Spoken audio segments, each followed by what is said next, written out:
মোরা এক বৃন্তে দুটি কুসুম, হিন্দু মুসলমান। মুসলিম তার নয়ন মণি, হিন্দু তাহার প্রাণ। এক সে আকাশ মায়ের কোলে, যেন রবি শশী দোলে। এক রক্ত বুকের তলে, এক সে নারীর টান। এক সে দেশের খাই গো হাওয়া, এক সে দেশের জল। এক সে মায়ের বক্ষে ফলে, এক ফুল ও ফল। এক সে দেশের মাটিতে পায়, কেউ গড়ে কেউ শ্মশানে ঠায়। মোরা এক ভাষাতে মাকে ডাকি, এক সুরে গাই গান। চিনতে নেড়ে আঁধার রাতে করি মোরা হানাহানি। সকাল হলে হবে রে ভাই, ভাইয়ে ভাইয়ে জানা জানি। কাঁদবো তখন গলা ধরে, চাইবো ক্ষমা পরস্পরে। হাসবে সেদিন গরব ভরে এই হিন্দুস্তান। মোরা এক বৃন্তে দুটি কুসুম, হিন্দু মুসলমান। মুসলিম তার নয়ন মণি, হিন্দু তাহার প্রাণ। পড়ছিলাম জাতীয় কবি কাজী নজরুল ইসলামের লেখা কবিতা মোরা এক বৃন্তে দুটি কুসুম। 11ই জ্যৈষ্ঠ 1306 বঙ্গাব্দ আমাদের জাতীয় কবি কাজী নজরুল ইসলামের জন্মদিন। তিনি ছিলেন বিংশ শতাব্দীর অন্যতম অগ্রণী বাঙালি কবি, ঔপন্যাসিক, নাট্যকার, সঙ্গীতজ্ঞ ও দার্শনিক। পশ্চিমবঙ্গ ও বাংলাদেশ দুই বাংলাতেই তার গান এবং কবিতা সমানভাবে সমাদৃত। মানুষের উপর মানুষের অত্যাচার এবং সামাজিক নির্যাতন ও শোষণের বিরুদ্ধে সোচ্চার প্রতিবাদী ছিল তার লেখার মূল বিষয়বস্তু। তাই তাকে আমরা সবাই বলি বিদ্রোহী কবি। সুপ্রিয় দর্শক শ্রোতা, আমন্ত্রণ জানিয়ে শুরু করছি চট্টগ্রাম কলেজ পাঠক ক্লাবের সার্বিক সহযোগিতায় চট্টগ্রাম কলেজ ক্রিয়েটিভ ক্লাব আয়োজিত নিপীড়িত মানুষের সোচ্চার কণ্ঠস্বর, অসাম্প্রদায়িক চেতনার অমর বংশীবাদক, দ্রোহ ও প্রেমের কবি আমাদের জাতীয় কবি কাজী নজরুল ইসলামের জয়ন্তী অনুষ্ঠান আজ সৃষ্টি সুখের উল্লাসে। আমাদের এই পুরো আয়োজনটি সাজানো হয়েছে কথামালা এবং সাংস্কৃতিক আয়োজন নিয়ে। আমাদের কথামালা পর্বে আলোচক হিসেবে উপস্থিত আছেন চট্টগ্রাম কলেজ বাংলা বিভাগের সহযোগী অধ্যাপক শ্রদ্ধেয় মোহাম্মদ কামরুল আলম চৌধুরী স্যার, এবং সাংস্কৃতিক পর্বে আবৃত্তি পরিবেশনা নিয়ে আছেন রক্তিম বড়ুয়া, শুভ্রা চক্রবর্তী, এবং সঙ্গীত পরিচালনা নিয়ে আছেন কৌশিক দত্ত, শ্রাবন্তী ধর এবং তানভীর মহিউদ্দিন। আমাদের এই আয়োজনের পিছিয়ে যারা সর্বাত্মক সহযোগিতা করে গেছেন জাহিদ হাসান সাইমন ভাইয়া, আজিজুল হাকিম মাসুক ভাইয়া, ইব্রাতুল কবির আবির ভাইয়া এবং হামিম ভাইয়া সহ সকলের প্রতি অশেষ কৃতজ্ঞতা এবং ধন্যবাদ। আমি আর দেরি না করে আমাদের ফ্রেমে ডেকে নিতে চাই আজকের বিশেষ অতিথি শ্রদ্ধেয় কামরুল আলম চৌধুরী স্যারকে। স্যার আসসালামু আলাইকুম। ওয়ালাইকুম আসসালাম। স্যার কেমন আছেন? হ্যাঁ, ইনশাআল্লাহ ভালো আছি, নিশ্চয়ই তোমরাও ভালো আছো? জি স্যার, আলহামদুলিল্লাহ খুব ভালো আছি। স্যার, আমাদের আজকের এই আয়োজন নজরুলের জয়ন্তী উপলক্ষে কেমন লাগছে যদি একটু বলতেন আমাদের সাথে যুক্ত হয়ে। না, নিঃসন্দেহে এটি একটি ভালো লাগার বিষয়, তার কারণ বাংলা সাহিত্যের অন্যতম প্রধান কবি, তার জয়ন্তী তোমরা উদযাপন করতে যাচ্ছ চট্টগ্রাম কলেজের তরফ থেকে। এটি একদিকে যেমন চট্টগ্রাম কলেজের জন্য গৌরব উজ্জ্বল একটা ব্যাপার, অন্যদিকে তোমরা সেই চট্টগ্রাম কলেজকে, ঐতিহ্যবাহী চট্টগ্রাম কলেজকে গৌরব উজ্জ্বল করার পিছনে তোমরা কারিগর। আর আমি তোমাদেরকে ধন্যবাদ জানাচ্ছি, বিশেষ করে সাইমনকে আমাকে এই অনুষ্ঠানে আমন্ত্রণ জানানোর জন্য, এবং সর্বোপরি আমি শ্রদ্ধার সঙ্গে সম্মান জানাচ্ছি আমাদের মাননীয় অধ্যক্ষ মহোদয়ের প্রতি, কেননা আমি জানি আমাদের মাননীয় অধ্যক্ষ মহোদয়ের সক্রিয় বিবেচনা এবং চিন্তা চেতনারই ফল হচ্ছে আমাদের চিটাগং কলেজের বেশ কয়েকটি ক্লাব, তার মধ্যে তোমরা একটি, এবং তোমাদেরকে আমি সাধুবাদ জানাই যে তোমরা বিদ্রোহী কবি কাজী নজরুল ইসলামের জয়ন্তীতে তোমরা এরকম একটি অনুষ্ঠানের ডালা সাজিয়েছো। স্যার, আপনার প্রতি অশেষ কৃতজ্ঞতা, আপনার ব্যস্ত সময়ের মধ্য থেকে আমাদের জন্য সময় বার করবার জন্য। জি স্যার, স্যার বলুন। না, তুমি স্যার বলো, আপনার অসুবিধা নেই। স্যার আপনার কাছ থেকে আমরা নজরুল সম্পর্কে অনেক কিছুই জানতে চাই। আমরা চাইবো আমরা তরুণ প্রজন্মকে আপনি আপনি নজরুলের সাথে পরিচয় করিয়ে দেন। আমাদের কতটুকু জানা উচিত, নজরুল চর্চা আমাদের জন্য কতটুকু প্রয়োজন, যদি বলতেন। ধন্যবাদ ঐশী তোমাকে। আহ, আমি নজরুল সম্পর্কে তোমাদের জানানোর আগে আমি সাহিত্যের প্রভাব সম্পর্কে একটু তোমাদেরকে বলাটা প্রয়োজন মনে করছি। সবাই তো সাহিত্য পড়ে না, বিশেষ করে ইংরেজি এবং বাংলা সাহিত্য যারা পড়ে তারা হয়তো এই সাহিত্যের এই যে অভ্যন্তরীণ বা অন্তর্নিহিত সিগনিফিকেন্সের যে জায়গাটা বা তাৎপর্যের যে জায়গাটা সেটি তারা ধরতে পারে। তো অপরাপর বিষয়ের শিক্ষার্থী যারা আছে তারা তাদের হৃদয়ের স্বতঃস্ফূর্ততা থেকেই তারা সাহিত্য চর্চা করে, সাহিত্য রচনা করে এবং সাহিত্য পড়ে, এবং পড়া রচনা এর দুটোই যখন যুগপৎ একটি সমাজে প্রবাহিত হতে থাকে তখন সেই প্রক্রিয়াটিরই নাম আসলে সাহিত্য চর্চা। কেবল লেখা সাহিত্য চর্চা নয়, কেবল পড়া ও সাহিত্য চর্চা নয়, এটা দ্বিবিধ প্রক্রিয়ার একটি একরৈখিক মিলন বলতে পারি আমরা। তো সেজন্য সাহিত্য অনেক প্রাচীন। মানুষের ভাষা যত প্রাচীন, সাহিত্য ততটাই প্রাচীন। তো আমরা আজকে যাকে নিয়ে আলোচনা করছি তিনি এমনই একজন লেখক, এমনই একজন কবি, যাকে কেবল বাংলা সাহিত্যে নয়, তাকে পুরো ওয়ার্ল্ড পার্সপেক্টিভ যদি আমরা যদি ধরি, he is one of the masterpieces. তিনি একজন কিংবদন্তি। তাহলে এর কারণ কি? কারণ হচ্ছে যে সাহিত্যের যে মূল মটো বা মূল আদর্শ, মূল লক্ষ্য, সেই লক্ষ্য তার লেখনীর মধ্য দিয়ে অর্জিত হয়েছে।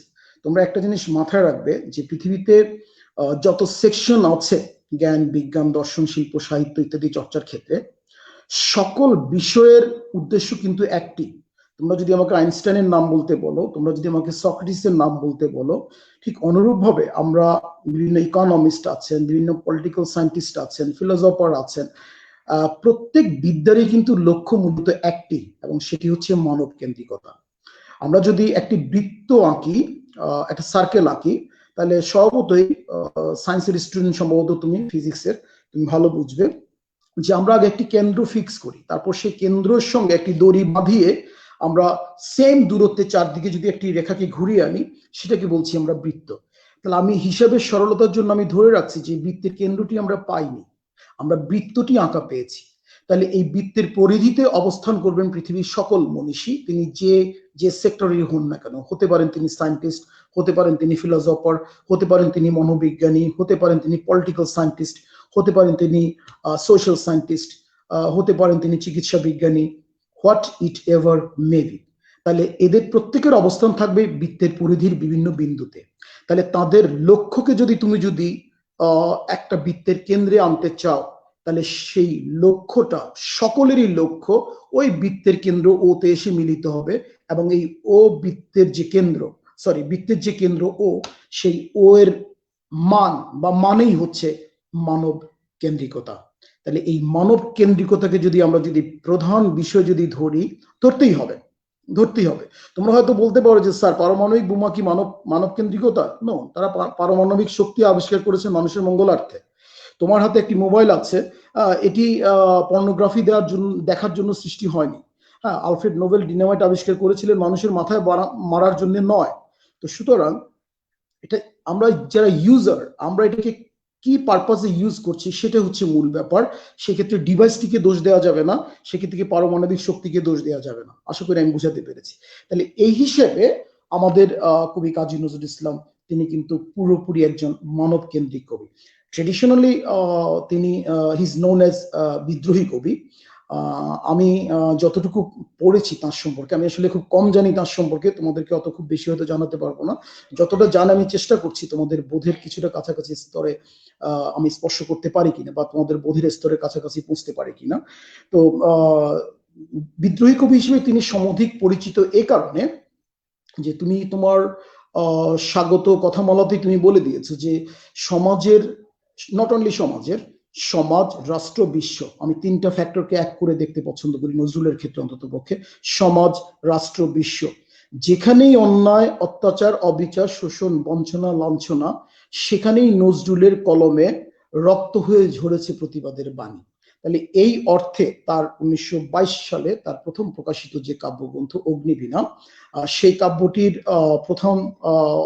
প্রধান কবিতাটি, সেটির নাম হচ্ছে বিদ্রোহী। এবং এই কবিতাটি পাঠক সমাজ পাওয়ার পর, এটি পড়ার পর বাঙালি জনমানসে এই কবিতাটির প্রভাব এত বেশি বিস্তৃত হয়েছে যে এই কবিতাটির শিরোনামই কবির নামের সঙ্গে অভিধা হিসেবে একেবারে সেঁটে গেছে, একদম চিরস্থায়ী হয়ে গেছে। তো সুতরাং এটি নির্দিষ্ট করে কাউকে দিতে হয়নি, মানুষের ভালোবাসার শ্রদ্ধার্ঘ হিসেবে কবির নামের সঙ্গে এই অভিধাটি লেগে গেছে। কিন্তু ব্যক্তি কবি মজার ব্যাপার হচ্ছে যে তিনি কিন্তু এই বিদ্রোহী অভিধাটি খুব বেশি পছন্দ করতেন না। তিনি প্রশ্ন করতেন সভ্য যারা উপস্থিত থাকতেন বিভিন্ন সংবর্ধনা অনুষ্ঠানে তাকে শ্রদ্ধা জানানোর জন্য আয়োজিত, যে আপনারা আমাকে বিদ্রোহী কবি কি হিসেবে বলেন। তার কারণ যদি আমরা সমাজবদ্ধ পদ হিসেবে এটাকে নেই, তাহলে এটা হয় দাঁড়ায় কবিদের মধ্যে যিনি বিদ্রোহী, আমি তা না, বিদ্রোহের কবি আমি রাজনৈতিকভাবে তাও না, দুঃখিত। তো তাহলে আপনারা আমাকে কেন বিদ্রোহী কবি বলে? তো কবি আসলে এটি যাচাই করতে চেয়েছিলেন বলেই আমার মনে হয়, কিন্তু জনমানসের প্রভাব জনমানস কিন্তু নিজের মতো করেই নেয়। তো সুতরাং তার লেখার যে এই যে প্রতিবাদ মুখরতা, সেটি যেমন জাতীয় পর্যায়ে ঠিক তেমনি আন্তর্জাতিক পরিমণ্ডলে। তো আমরা নজরুলকে অনেকটা সীমাবদ্ধ করে ফেলি জাতীয় পর্যায়ে তাকে আলোচনা করে। তিনি কিন্তু জাতীয় পর্যায়ের কোনো লোক নন, তিনি আন্তর্জাতিক পর্যায়ের লোক।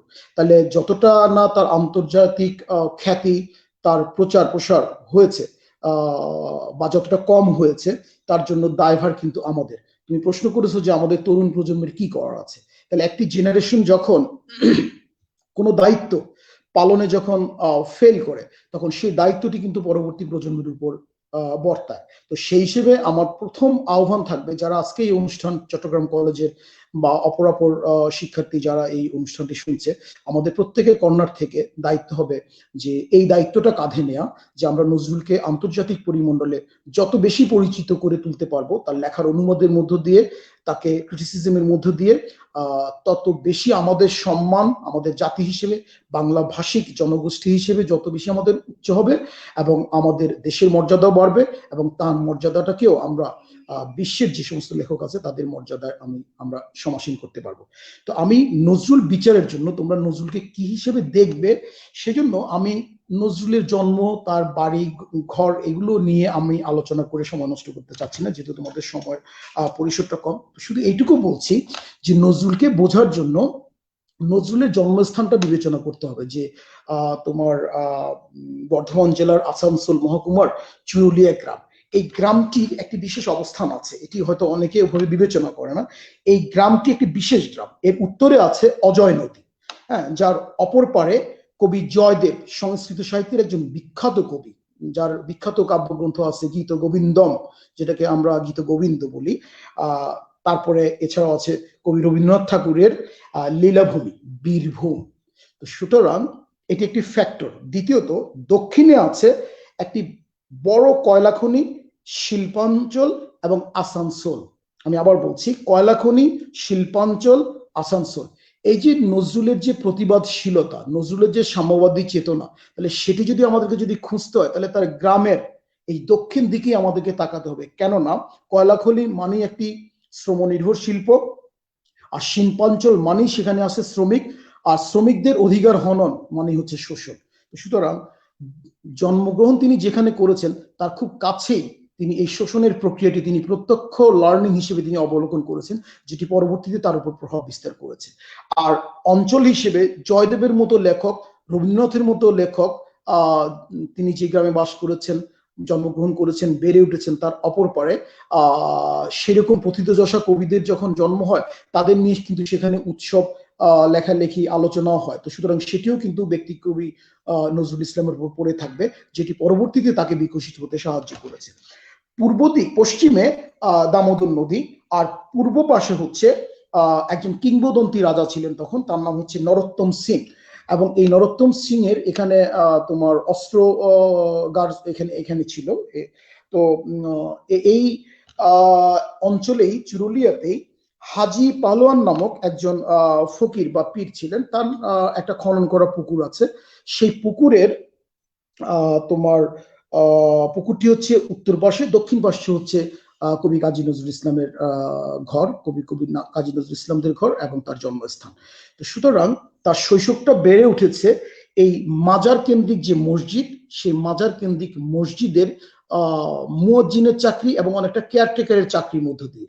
তো সুতরাং তার জীবনের ভেরি স্টার্টিং পিরিয়ড যেটা, সেটা হচ্ছে ধর্ম তত্ত্বকেন্দ্রিক ধর্মীয় আবহের মধ্য দিয়ে, এবং তার পরিবারও এরকম ধর্মীয় আবহের অন্তর্ভুক্ত ছিল। তো এটা মাথায় রাখবে যে কবি কাজী নজরুল ইসলামের পরিবার কিন্তু কাজী পরিবার। তার ডাকনাম দুখু মিয়া। জানি না কে এই খেতাবটি দিয়েছেন, কিন্তু পরবর্তীকালে দুর্ভাগ্যবশত তার এই দারিদ্র তাকে কিন্তু মৃত্যুর আগ পর্যন্ত নাগপাশের মতো আষ্টেপৃষ্টে ছিল। তো এই দারিদ্র ছিল বলেই হয়তো নজরুলকে আমরা এভাবে পেয়েছি, না হলে হয়তো অন্যভাবে পেতাম না। তো নজরুল নিজেও স্বীকার করেছেন দারিদ্র তাকে মহান করেছে। এই কবিতা তোমরা জানো, আমি সেটা আবৃত্তি করছি না। তো কবি কাজী নজরুল ইসলাম যখন তোমরা শুনলে অবাক হবে যে পরিবারের ব্যয় নির্বাহের জন্য কবিকে তোমার বাড়ি বাড়ি যেয়ে এই আমপাড়া সেফারা পড়াতে হতো। তখনকার সময় মুদ্রা মন্ত্রণা নিশ্চয়ই অনুমান করতে পারছো, 4 আনা 8 আনা যে যা পারতো সেগুলো দিয়ে তো আর সংসার চলে না। তো আর সবচেয়ে বড় কথা হলো যে 9-10 বছর বয়সকালে কবি ধর্মের নামে অধর্মের চর্চা যেটা তিনি লক্ষ্য করেছেন, আমরা হয়তো অতটা বোধ আমাদের মধ্যে ছিল না। তো সেই জন্য এই ধর্মে তিনি যা পড়েছেন, তিনি বাস্তবে ধর্মের চর্চাটা দেখতে পাননি। যে জায়গায় তিনি ধর্ম শিক্ষা করেছেন সেখানকার ধর্মগুরুরাই কিন্তু সেই ধর্ম পালন করেনি ধর্ম তত্ত্বের আলোকে। ধর্মের দুটো জায়গা আছে আসপেক্ট, একটা হচ্ছে থিওলজিক্যাল আসপেক্ট, আর হচ্ছে থিওক্রেটিক আসপেক্ট। একটা হচ্ছে ধর্মতত্ত্বীয় বিষয় যেটি অত্যন্ত পজিটিভ, আমরা দুর্ভাগ্যবশত আমরা ধর্মতত্ত্বের সন্ধান খুব কম পেয়েছি। এটা বিরাট হিস্টোরিক্যাল ম্যাটার, আমি সেদিকে যাচ্ছি না। আর দ্বিতীয়টা হচ্ছে ধর্ম যখন মানুষের ব্যক্তি থেকে ব্যক্তি শ্রেণী এবং বৃহত্তর শ্রেণী স্বার্থে যখন রাজনীতির হাতিয়ার হিসেবে ব্যবহৃত হয়, তখন ধর্মতত্ত্ব হয়ে ওঠে ধর্মতন্ত্র, যেটাকে আমরা বলছি থিওক্রাসি। তাহলে নজরুল অত্যন্ত অল্প বয়সে ধর্মতত্ত্বের আড়ালে এই ধর্মতন্ত্রের সন্ধান তিনি পেয়েছিলেন। সেই জন্য তিনি এই ধর্ম কেন্দ্রিক আবহের মধ্যে তিনি নিজেকে আর আবদ্ধ রাখেননি। আবার অনেকটা পারিবারিক যে আর্থিক চাহিদা সেটিও তাকে বাধ্য করেছে, এবং যার ফলে তিনি লেটো গানের দলে যোগ দেন, এবং সেখানে যেই তিনি প্রকৃতপক্ষে হিন্দু, মুসলমান, বৌদ্ধ, খ্রিস্টান এই বিভিন্ন জাতিগোষ্ঠীর মানুষের সঙ্গে তিনি একটা সমন্বিত প্ল্যাটফর্ম পান, এবং সেখানেই তিনি মূলত উন্মুক্ত মানুষ মানবতা, মানুষ মানবিকতার চর্চার সন্ধানটি তিনি পান, এবং শিল্পের সন্ধানটাও সেখানে তিনি পান। তবে এটা তোমরা মাথায় রাখবে যে যার রক্তে, যার জিন বৈশিষ্ট্যের মধ্যে একজন শিল্পী স্রষ্টার অস্তিত্ব বিদ্যমান, তাকে কিন্তু কোনো ক্ষুদ্র গণ্ডি কিন্তু বেঁধে রাখতে পারবে না। এরপরের কাহিনী তোমরা সবাই জানো যে লেটোগনের দলে যিনি ছিলেন তিনি তাকে বলেছিলেন ব্যাঙাচি বলেছিলেন, তবে তিনি আবার পরেও বলেছিলেন যে এই ব্যাঙাচি একদিন সাপ হবে। নজরুল কিন্তু সেরকম সাপই হয়েছিলেন, নেগেটিভ অর্থে শব্দটি বিবেচনা করবে না। তারপরে কাহিনী তোমাদের সবার জানা যে দারিদ্রকে ফেস করার জন্য তিনি আসানসোলে যান, রুটির দোকানে চাকরি করেন, লেখালেখি করেন। সেখানে একজন দারোগা বাড়িতে তিনি কুকুরের সঙ্গে তিনি সিঁড়িতে অবস্থানরত অবস্থায় সে দারোগা দৃষ্টিতে পড়েন। তারপর তাকে ময়মনসিংহে দলিরামপুরে পাঠিয়ে দেওয়া হয়, সেখানে তিনি 7-8 পর্যন্ত পড়েন। তিনি কিছুটা ইন্ট্রোভার্ট ছিলেন, তো ওখানকার ছেলেপেলেদের অনেকটা তোমার কি বলে উন্মাদনা, কৈশোরের উন্মাদনা জনিত টর্চার। তিনি এক জায়গায় লজিং ছিলেন, তো সেখানে তিনি টিকতে পারেন না, চলে আসছেন। আবার এসে তিনি খ্রিস্টান মিশনারি স্কুলে ভর্তি হন। তার প্রতিভা দেখে তাকে 2 ক্লাস প্রমোশন দিয়ে তাকে ক্লাস 10-এ উঠিয়ে দেওয়া হয়। সেখানে তিনি টেস্ট পরীক্ষা পর্যন্ত দেন, কিন্তু তিনি টেস্ট পরীক্ষা পরবর্তী তিনি কিন্তু ম্যাট্রিকে বা ম্যাট্রিক পরীক্ষা এন্ট্রান্স পরীক্ষা তিনি দিতে পারেন নাই। তাহলে তখনই কিন্তু 1917 সালে ডাক আসে ব্রিটিশ বিরোধী আন্দোলনের যে ডাক, সেগুলোতে তিনি উপলব্ধি করা শুরু করেন, এবং 1917 সালে তিনি বাঙালি পন্টনে সেনাবাহিনীতে যোগদান করেন। এই সেনাবাহিনীতে যোগদান পরবর্তীকালেই কিন্তু প্রকৃতপক্ষে কবি কাজী নজরুল ইসলামের প্রতিভার স্ফুরণ আমরা লক্ষ্য করি। তো আমরা তার লেখক জীবনকে 2 ভাগে ভাগ করতে পারি। একটা হচ্ছে তিনি লেখক, আর অন্যটা হচ্ছে শিল্প এবং সঙ্গীতজ্ঞ এবং শিল্পের অন্যান্য ধারার অংশগ্রহণ। বাট এই 2 ধারায় কিন্তু তার আপস এন্ড ডাউন আছে, কিন্তু তার মৌলিকভাবে এই 2 ধারাতে আমরা তাকে বিভক্ত করে আলোচনাটা করতে পারি। তো এই তোমার প্রথম বিশ্বযুদ্ধ তোমরা জানো যে 1914 থেকে 19 পর্যন্ত যার ব্যক্তি, তখন কিন্তু আমরা ইংরেজ সাম্রাজ্যবাদী শক্তি দ্বারা শাসিত হচ্ছিলাম, এবং এই বিশ্বযুদ্ধে অংশগ্রহণ কালীনই কিন্তু নজরুল আবিষ্কার করলেন যে মানুষের যে বৈশ্বিক আগ্রাসনের বিষয়টি আছে, যেটা আমাদের সোশ্যাল স্টেটগত ধারণারও অনেক ঊর্ধ্বে, এবং সেটি নজরুলের মধ্যে প্রথম পথিত হয়। এবং এই কারণে আমি তোমাদেরকে প্রথমেই বলেছি যে নজরুল কিন্তু আন্তর্জাতিক সম্পদ। নজরুল কেবল আমাদের জাতিসত্তার বা আমাদের এই সাবকন্টিনেন্টাল অ্যাসেট নন, এবং মহৎ যারা স্রষ্টা, তিনি যে সেক্টরেই কাজ করুন না কেন, শিল্প, সাহিত্য, দর্শন, বিজ্ঞান ইত্যাদি, তারা কিন্তু মহৎই। তাদের মধ্যে কিন্তু মানের ভ্যারিয়েশন করার কোনো অবকাশ নেই। তো নজরুল সেই বিশ্ব চেতনাটা তিনি অর্জন করলেন। এবং বাই দি ওয়ে তোমাদেরকে বলে রাখি যে প্রথম বিশ্বযুদ্ধ পরবর্তী কিন্তু মূলত বিশ্ব কিন্তু দুটো ব্লকে বিভক্ত হয়। একটা হচ্ছে পুঁজিবাদী ব্লক, আর একটা হচ্ছে তোমার সমাজতন্ত্রবাদী ব্লক। তোমার নর্থ আটলান্টিক ট্রিটি অর্গানাইজেশন বা ন্যাটো, প্রশান্ত মহাসাগরের উত্তর পারের দেশগুলো নিয়ে মার্কিন যুক্তরাষ্ট্র একটি ব্লক তৈরি করে, যার রাজধানী তোমার বেলজিয়ামের রাজধানী ব্রাসেলসে, এবং এটি কি বলে শক্তি জোট, অর্থাৎ সামরিক শক্তি জোট। তো এটাকেই কাউন্টার দেওয়ার জন্য পরবর্তীতে পোল্যান্ডের ওয়ারশোতে একটি প্যাক্ট হয় তৎকালীন সোভিয়েত ইউনিয়ন, যেটাকে আমরা বলছি USSR, union of Soviet socialist Republic, তাদের নেতৃত্বে কিন্তু সমাজতন্ত্রবাদী রাষ্ট্রগুলো নিয়ে আরেকটি। তখন ওই সময়টাকে বলা হতো স্নায়ু যুদ্ধকালীন সময়। তাহলে এটা কি?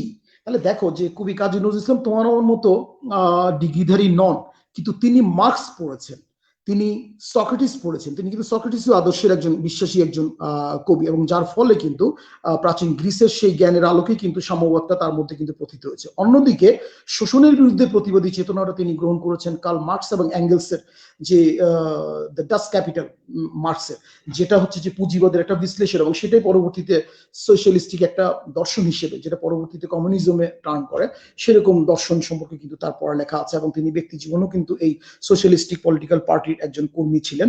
তার বন্ধু ছিলেন কমরেড ফরহাদ এবং মোতাহার হোসেন চৌধুরী। তো এগুলো কিন্তু তার লেখার উপর কিন্তু প্রভাব বিস্তার করেছে। তো সেই জন্য একজন লেখককে আবিষ্কার করতে হলে সময়কে বিবেচনা করতে হবে। সময় কিন্তু একজন স্রষ্টাকে কিন্তু অটোমেটিক্যালি তৈরি করে। রবীন্দ্রনাথ যা পারেন নাই, মানিক বন্দ্যোপাধ্যায় কিন্তু তা পেরে দেখিয়েছেন, সৈয়দ ওয়ালিউল্লাহ তা পেরে দেখিয়েছিলেন। তাই বলে রবীন্দ্রনাথ ঠাকুর কি কম বড় লেখক? আরেকটা জিনিস মাথায় রাখবে যে বাংলা সাহিত্যে 30-এর দশকের কবি বলে একটা কনসেপ্ট আছে, কিন্তু সেই 30-এর দশকের 5 কবি প্রধান, জীবনানন্দ তাদের গুরু ধরা হয় বা তাকে প্রমিনেন্ট ধরা হয়, কিন্তু নজরুল আর জীবনানন্দ কিন্তু একই সালে জন্মগ্রহণ করেছেন। এবং তোমরা আরেকটা জিনিস সিনসিয়ারলি লক্ষ্য করবে যে বৈশ্বিক প্রেক্ষাপটে কি সায়েন্স, কি আর্টস, যে কোনো সেকশন, দর্শন, তুমি যাই বলো না কেন, যা কিছু উন্নয়ন পৃথিবীর হয়েছে সেটা কিন্তু 19 শতকের উন্নয়নটা হয়েছে। এবং তোমরা বিস্ময়ের সঙ্গে লক্ষ্য করবে যে নজরুল ইসলামের জন্ম 1899 সালে, তার মানে 19 শতাব্দীর একেবারে শেষ ট্রেনের যাত্রী হিসেবে কিন্তু নজরুল উঠে গেছে। এবং ওই শতকটাই কিন্তু আমাদেরকে জ্ঞান, বিজ্ঞান, দর্শন, শিল্প, সাহিত্য সব দিকে কিন্তু, তুমি নিকোলা টেসলার কথা বলো, তুমি অ্যালফ্রেড এডিসনের কথা বলো, তুমি আইনস্টাইনের কথা বলো, সবাই কিন্তু ওই 19 শতাব্দীরই কিন্তু বাই প্রোডাক্ট। সুতরাং নজরুলও কিন্তু সেই বাই প্রোডাক্ট, অত্যন্ত অমূল্য আমাদের জন্য সম্পদ। তো এই বৈশ্বিক প্রেক্ষাপটটা তিনি এই আবিষ্কার যখন করলেন তার সচক্ষে সেনাবাহিনীতে চাকরিকালীন, সেটাকে কিন্তু পরবর্তীতে কাব্যে রূপান্তর করলেন, এবং তিনি হয়ে উঠলেন কিন্তু একজন আন্তর্জাতিক কবি। এটা গেল একটা। আর এবার দ্বিতীয় কনসেপ্টটা হলো যে কবি কাজী নজরুল ইসলাম, আমরা যতই বিদ্রোহী কবি বলি না কেন, লিটারেচারের থিম অনুসারে তিনি কিন্তু যতটা না বিদ্রোহী কবি, তার চেয়ে ঢের বেশি কিন্তু তিনি প্রেম ও সৌন্দর্য চেতনার কবি। এবং আমরা যদি সার্বিকভাবে যদি কবি জীবন নজরুলকে যদি আমরা যদি ডিফাইন করতে চাই, তাহলে তিনি হচ্ছেন সাম্যবাদী চেতনার একজন মানবিক কবি, সাম্যবাদী চেতনার। সুতরাং আমি আমাকে পরে তোমরা নিশ্চয়ই আবার সুযোগ দিবে, আমি তখন সেই ব্যাপারটা একটু কনসাল্ট করে তখন আমি এটা আলোচনাটা করব। তাহলে বিদ্রোহী কবি, এটা তোমাকে ব্যাখ্যা করতে হবে মার্কসিজম ভার্সাস ক্যাপিটালিজম, যে রাজনৈতিক দার্শনিক মতবাদগুলো আছে, এই দুইয়ের অভিজ্ঞতার মধ্য দিয়ে তার কবি সত্তা আবিষ্কার করতে হবে। এটি কিন্তু 1 ঘন্টা না, 1 সপ্তাহ 1 মাসের ওয়ার্কশপের মধ্য দিয়েও সম্ভব নয়, এটি এত ব্যাপক বিষয়। আর প্রেম ও সৌন্দর্য চেতনা, এটি আমরা আবিষ্কার করব দুটো দিক থেকে। প্রেমের ক্ষেত্রে দুটো কনসেপ্ট আছে, একটা হচ্ছে প্ল্যাটনিক কনসেপ্ট, অর্থাৎ প্ল্যাটোর মত অনুসারে, আর একটি হচ্ছে তোমার বস্তুবাদী দর্শন চিন্তায় প্রেম, অর্থাৎ প্রেম কি কেবল দৈহিক বিষয় না কেবল আত্মিক। তাহলে নজরুল কিন্তু মাঝখানে দাঁড়িয়েছেন, এটি দেহ এবং আত্মার সম্মিলনে একটি বিষয়, এবং নজরুল তার কবিতাগুলোর মধ্যে কিন্তু এই মাঝখানে দাঁড়িয়ে কিন্তু প্রেমকে ব্যাখ্যা করেছে। এবং তার একটা কাব্য আছে তোমার দোলন চাপা, এই কাব্যের একটা প্রতিনিধিত্বকারী কবিতা হচ্ছে পূজারিণী। এই কবিতাটা পড়ে অনেক পাঠক মনে করে যে ব্যক্তি কবি জীবনে যে প্রেমগুলো আসছে, সেই প্রেমগুলো থেকে তিনি মনে হয় যেন অনেকটা আঘাত পেয়েছেন। সেই আঘাত পাওয়ার কারণে মনে হয় যেন ব্যক্তি কবি সত্তারই অনুভূতি এখানে মনে হয় যেন স্ফুরিত হয়েছে। এভাবে যদি কেউ ভাবেও তাতে কোনো সমস্যা নাই, তবে লিটারেচারের ক্ষেত্রে এভাবে ভাবার অবকাশ নাই। তার কারণ ব্যক্তি কবিকে আমরা যতটা না খুঁজবো, তার সাথে আমরা খুঁজবো কবির সর্বজনীনতা, অর্থাৎ ইউনিভার্সাল মেন্টালিটিকে। তো সুতরাং ব্যক্তি কবির অনুভূতি না ধরে আমরা সেখানে ধরবো একজন প্রেমিক সত্তার অনুভূতি। তার কারণ একজন প্রেমিক সত্তা যখন তার প্রেমিকার দ্বারা ডিপ্রাইভড হবে, মেন্টালি যখন অ্যাসল্টেড হবেন, তখন স্বভাবতই কিন্তু তার এই উচ্চারণগুলো কিন্তু ওই কবিতার মতোই হবে, যে নারী নাহি হতে চায় একাকারও, এরা দেবী, এরা লোভী, এক প্রেতৃত্ব নয় যাচ্ছে বহুদন, যে পূজা বুঝিনু আমি স্রষ্টা ভগবানে, যারে দিনু সেই পূজা সেই আজি প্রতারণা হানে। সুতরাং এটি কিন্তু অত্যন্ত কড়া উচ্চারণ, মনে হয় যেন নারীবাদের বিরুদ্ধে চলে যাচ্ছে। ব্যাপারটা ওরকম নয়। তখন লিটারেচারের ব্যাখ্যা ব্যাপারটা মোটেই ওরকম নয়। এটা হচ্ছে একজন বিক্ষুব্ধ প্রেমিক সত্তার আবেগের স্ফুরণ। এরপরে তুমি যদি আসো সাম্যবাদী চেতনায় যদি আসো, তাহলে তুমি তোমাকে একেবারে ইন্টারমিক্সিং এর মধ্য দিয়ে, অর্থাৎ মার্কসিজম, ক্যাপিটালিজম, ফ্রয়েডিজম, তারপরে তোমার বিশ্ব রাজনীতি, সোশ্যালিস্টিক মেন্টালিটি, সবগুলোর মধ্য দিয়ে কিন্তু মানুষের প্রতি, অর্থাৎ শোষিত নিপীড়িত, তিনি যে পর্যায়ে শোষিত হন না কেন, ঘরের একজন কাজের লোক থেকে শুরু করে রাষ্ট্র দ্বারা সাধারণ জনগণ এবং বিশ্ব দ্বারা কোনো ছোট দেশ, কোনো দরিদ্র দেশ, কোনো কম শক্তিধর দেশ, যেই পর্যায়ে শোষণটা হোক না কেন, সেই শোষণের বিরুদ্ধে যে মানুষের অধিকার আদায়ের যে প্রচেষ্টা, সেই প্রচেষ্টাই কিন্তু তার সাম্যবাদী কবিতাগুলোর সাম্যবাদিতা নির্ভর যে মতবাদ, সাম্য একটা ইকুয়ালিটি, আর সাম্যবাদ মানে এই ইকুয়ালিটি সম্পর্কিত যে মতবাদ, হচ্ছে একটি ব্যক্তিবাচক প্রত্যয়। সুতরাং কবি নিজে তা, এবং এই তা দ্বারা তিনি তার পাঠককে ওইভাবে গড়ে তুলতে চেয়েছেন। ওই অর্থে তার কাব্যের নামও সাম্যবাদী এবং ওই প্রতিনিধিত্বকারী নাম কবিতাটার নামও হচ্ছে সাম্যবাদী। সুতরাং আমাদের তরুণ প্রজন্ম তাহলে এখান থেকে কি লেসন নেবে, যে তারা বিদ্রোহের সত্তাটা আমাদের লাগবে, তার কারণ সমাজের জন্য লাগবে, পরিবারের জন্য কোনো কোনো ক্ষেত্রে লাগবে, রাষ্ট্রের জন্য লাগবে। আর দ্বিতীয়ত হচ্ছে যে প্রেম ও সৌন্দর্য চেতনা। তাহলে এখানে প্রেম কেবল নরনারীর প্রেম না, প্রেম প্রকৃতি প্রেম, নরনারীর প্রেমটা অবশ্যই মাস্টার। তারপরে সৌন্দর্যবোধ, যেটাকে আমরা বলছি ইথিক্স। সুতরাং সৌন্দর্যবোধ যার নাই সে তো পরিপূর্ণ মানুষ হতে পারে না। নজরুলের কাব্য চর্চায়, কবিতা চর্চায় সেই সৌন্দর্যবোধের পরিচয় আছে। তাহলে আমরা সেটা বেসিক্যালি গ্রহণ করবো। সবচেয়ে আমরা বেশি গ্রহণ করব তার কবি নজরুলের সাম্যবাদী চেতনা। আমি কনক্লুশনের জন্য একটা বিশেষ বিষয় রেখে দিচ্ছি। তো সেই সাম্যবাদী চেতনা মানে হচ্ছে যে, আমি সাম্যবাদের মানে হচ্ছে যে তুমি তোমার বৈধ অধিকারাদি, আইনগত বৈধ অধিকারাদি এমন ভাবে তুমি পালন করবে, তোমার অধিকার চর্চা করতে যে অন্যের বৈধ অধিকার কোনরূপ ভাবে যেন ক্ষুণ্ণ না হয়। তাহলে এইভাবে নিজের বৈধ অধিকারাদি অন্যের বৈধ অধিকারাদি কোনরূপ ক্ষুণ্ণ না করে চর্চা করার নামই হচ্ছে সাম্য। তাহলে আমরা প্রত্যেকেই যেন ওই নজরুলের আদর্শের আলোকে যেন এক একজন সাম্যবাদী নাগরিক হয়ে উঠতে পারি। আমি এই উপদেশটা দিয়ে, এই অনুরোধটা রেখে আমি বলতে চাই যে আমাদের স্টুডেন্টরা, তোমরা যখন কলেজের করিডোর দিয়ে হাঁটো, তোমরা যখন রাস্তা দিয়ে হাঁটো, তোমরা খেয়াল করো না যে পথ এবং পথিকের মধ্যে একটি সম্পর্ক আছে। আমি কিছু কথা আছে ইংরেজিতে বললে একটু স্বাচ্ছন্দ্য বোধ করি, যে there is a very significant relationship between a path and a পথিক and a passerby. তাহলে what is that relationship? তাহলে as a passerby you must remember that someone is ahead you or behind you at the same time to use the same path at the same time. সুতরাং তোমাকে একজন পথিক হিসেবে মাথায় রাখতে হবে যে তোমার পিছনে বা সামনে কোনো না কোনো পথিক আছে যে একই সঙ্গে ওই পথটি ব্যবহার করবে। তাহলে তোমার সামনে এবং পিছনে এই দুই ব্যক্তি বা দুই দলের কারোর অধিকার ক্ষুণ্ণ না করে তুমি এমন ভাবে যদি পথে হাঁটো, তাহলে তুমি সাম্য রক্ষা করে চলছো। তো সুতরাং সাম্য এটি কেবলমাত্র অর্থনৈতিক বিষয় নয়, সাম্য এটি মানুষের মনোজগৎগত বিষয়। তো সুতরাং সেই মনোজগৎগত বিষয়ের যে উন্নয়ন, ডেভেলপমেন্ট, সেটি কবি কাজী নজরুল ইসলামের কবিতা পড়লে বোঝা যায়। তো সেজন্য একটু দার্শনিক প্রজ্ঞা চেতনা, একটু ডিপে যে তোমার পুকুরে তো আমরা মাছ 3 লেয়ারে চাষ করি, আমরা পুঁটি মাছ ধরবো না। নজরুল পাঠ করতে যে আমরা ধরবো একেবারে মাটির কাছাকাছি যে মাছগুলো, সেটা আমরা ধরবো, এবং সেটাই হচ্ছে যে নজরুল চর্চার আধুনিক কালে অন্তপক্ষে প্রধান প্রায়োগিক উপযোগিতা। আমি আশা করবো যে আমার তরুণ শিক্ষার্থী যারা আছে, তারা তোমরা যদি আবার যদি কখনো যদি এই ধরনের কোনো আয়োজন করো, তাহলে এই জায়গাগুলো আমি একটু ডিপলি তোমাদের সঙ্গে যদি আলোচনা করতে পারতাম, তাহলে হয়তো শিক্ষক হিসেবে আমি শান্তি পেতাম। তার কারণ আজকে তোমাদের অনুষ্ঠানের সময় ব্যাপ্তি কম, তো সেই জন্য আমি এটুকু বলি আপাতত শেষ করছি। ঐশী, পরে যদি তুমি আমাকে আবার যদি সুযোগ দাও, তখন আমি নজরুলকে কনক্লুশনে নিয়ে আসবো তোমাদের বোধটাকে পরিপূর্ণ করার জন্য। ধন্যবাদ আমাকে সময় দেওয়ার জন্য। স্যার অসংখ্য ধন্যবাদ। অনেক কিছু জানতে পারলাম, আসলে সবকিছুই আমাদের জানা নেই। আমাদেরকে এত কিছু এত সুন্দরভাবে গভীর থেকে বোঝানোর জন্য অনেক বেশি ধন্যবাদ। স্যার এই মুহূর্তে আমরা একটু গান কবিতা শুনে আসি কিছু। হ্যাঁ, নিশ্চয়ই। জি স্যার। এই মুহূর্তে আমাদের ফ্রেমে উপস্থিত আছেন সঙ্গীত শিল্পী শ্রাবন্তী ধর। আমি শ্রাবন্তী দিদির সাথে কথা বলতে চাই। দিদি কেমন আছো? হ্যাঁ, এই তো ভালো আছি। তুমি কেমন আছো ঐশী? এই তো দিদি ভালো আছি। দিদি কেমন লাগছে আচ্ছা, আজকের আমি আয়োজনে যুক্ত হয়ে? হ্যাঁ দিদি হ্যাঁ বলো। আজকে আমি প্রথমেই, যেহেতু আমার শ্রদ্ধেয় স্যার আছেন, আমি স্যারকে সশ্রদ্ধ প্রণাম জানাচ্ছি। আর হচ্ছে চট্টগ্রাম কলেজ ক্রিয়েটিভ ক্লাবকে অনেক ধন্যবাদ এত সুন্দর প্রোগ্রামে আমাকে অংশীদার করার জন্য। আর হচ্ছে যে সবাইকে ধন্যবাদ জানাচ্ছি। আমি আসলে সবাইকে কিছুটা আনন্দ দেওয়ার চেষ্টা করব একটি গানের মাধ্যমে। আশা করি স্যারও শুনবেন এবং এনজয় না, করবেন। নিশ্চয়ই, নিশ্চয়ই, নিশ্চয়ই। আচ্ছা স্যার। আচ্ছা, আমি প্রথমেই একটি নজরুল সঙ্গীত, খুবই জনপ্রিয় একটি নজরুল সঙ্গীত আমি শোনাচ্ছি। ঠিক আছে দিদি, আমরা শুনি। উম,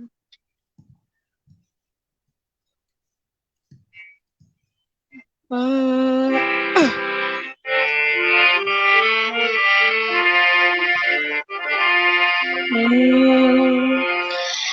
নহে নহে প্রিয়, হে নয় আখি জল, নহে নহে প্রিয়, হে নয় আখি জল, মলিন হয়েছে ঘুমে চোখের কাজল, মলিন হয়েছে ঘুমে চোখের কাজল, নহে নহে প্রিয়, হে নয় আখি জল, নহে নহে প্রিয়, এ নয় আখি জল।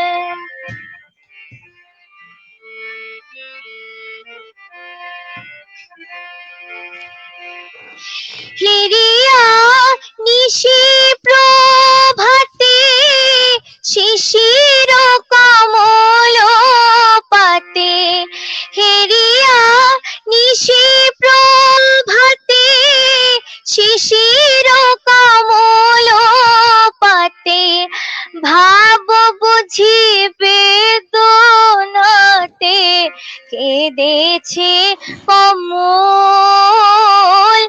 ভাব বুঝি বেদনাতে কেঁদেছে কমল, নহে নহে প্রিয়, হে নয় আখি জল, নহে নহে প্রিয়, এ নয় আখি জল।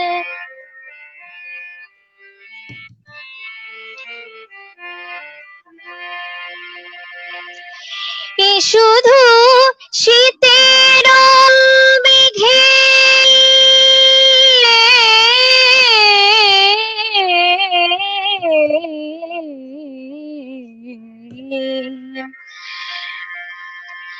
শুধু শীতের মেঘে কপট কুয়াশা মেখে ছলনা উঠিছে জেগে, এ নহে বাদল,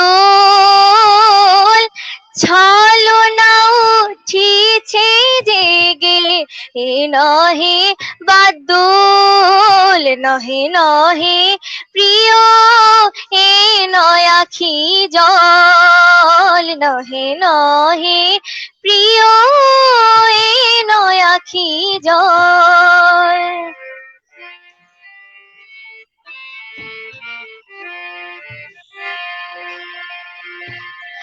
কেন কবি খালি খালি হলি রে চোখের বালি, কেন কবি খালি খালি হলি রে চোখের বালি, কাঁদাতে গিয়া কাঁদালি, এ নহে বাদল,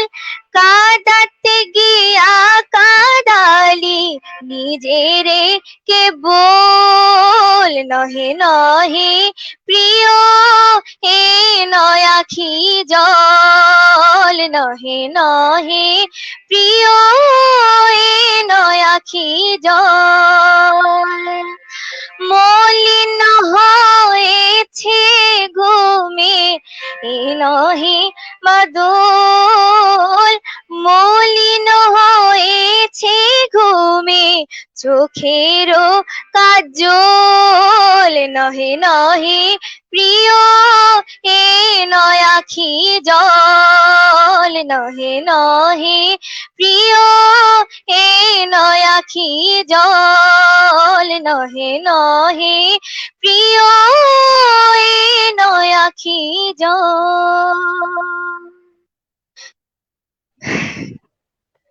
বাহ, ভীষণ সুন্দর হয়েছে দিদি। নজরুল সঙ্গীত এমনিতেই আমাদের খুব কাছের, খুব টানে আমাদেরকে। এমনিতেই এত সুন্দর, তারপর এত মায়া ভরা কণ্ঠে তুমি গেলে। অনেক অনেক ধন্যবাদ দিদি। সুরগুলোতেই আসলে একটি মায়া আছে, যেগুলো আসলে গান করতে গেলে সুরে হারিয়ে যেতে হয়। একদম একদম না, অনেক অনেক অনেক ভালো হয়েছে, গানটা অনেক সুন্দর হয়েছে। ধন্যবাদ স্যার, ধন্যবাদ। অনেক ধন্যবাদ দিদি তোমাকে। এই মুহূর্তে আমাদের ফ্রেমে দেখতে পাচ্ছি আমরা রক্তিম বড়ুয়া দাদাকে। আমি রক্তিম বড়ুয়া দাদার কাছে যাই। দাদা কেমন আছেন? এই তো ভালো আছি, তুমি কেমন আছো? দাদা আমিও বেশ ভালো আছি। দাদা কেমন লাগছে আজকে যুক্ত হয়ে? অসম্ভব ভালো লাগছে। আর সবচেয়ে বড় কথা হচ্ছে চিটাগং কলেজ ক্রিয়েটিভ ক্লাবের সাথে আজকে দীর্ঘদিন যাবত আছি। আর সবচেয়ে বড় কথা হচ্ছে কাজী নজরুল কবি হিসেবে আমার কাছে আমার মনের খুব একটা আলাদা একটা জায়গায় তার অবস্থান। সেই জায়গায় তার জন্ম জয়ন্তী, সেই উৎসবের অংশীদার হতে পেরে, এরকম সুন্দরের সহযাত্রী হতে পেরে নিজেকে আমার গর্ববোধ হচ্ছে এবং আমি কৃতজ্ঞ চিটাগং কলেজ ক্রিয়েটিভ ক্লাবের কাছে। ভালোই। আর স্যারকে আমার প্রণাম জানাই। স্যার কেমন আছেন? রক্তিম ভালো আছি, তুমি ভালো আছো? জি স্যার, জি স্যার।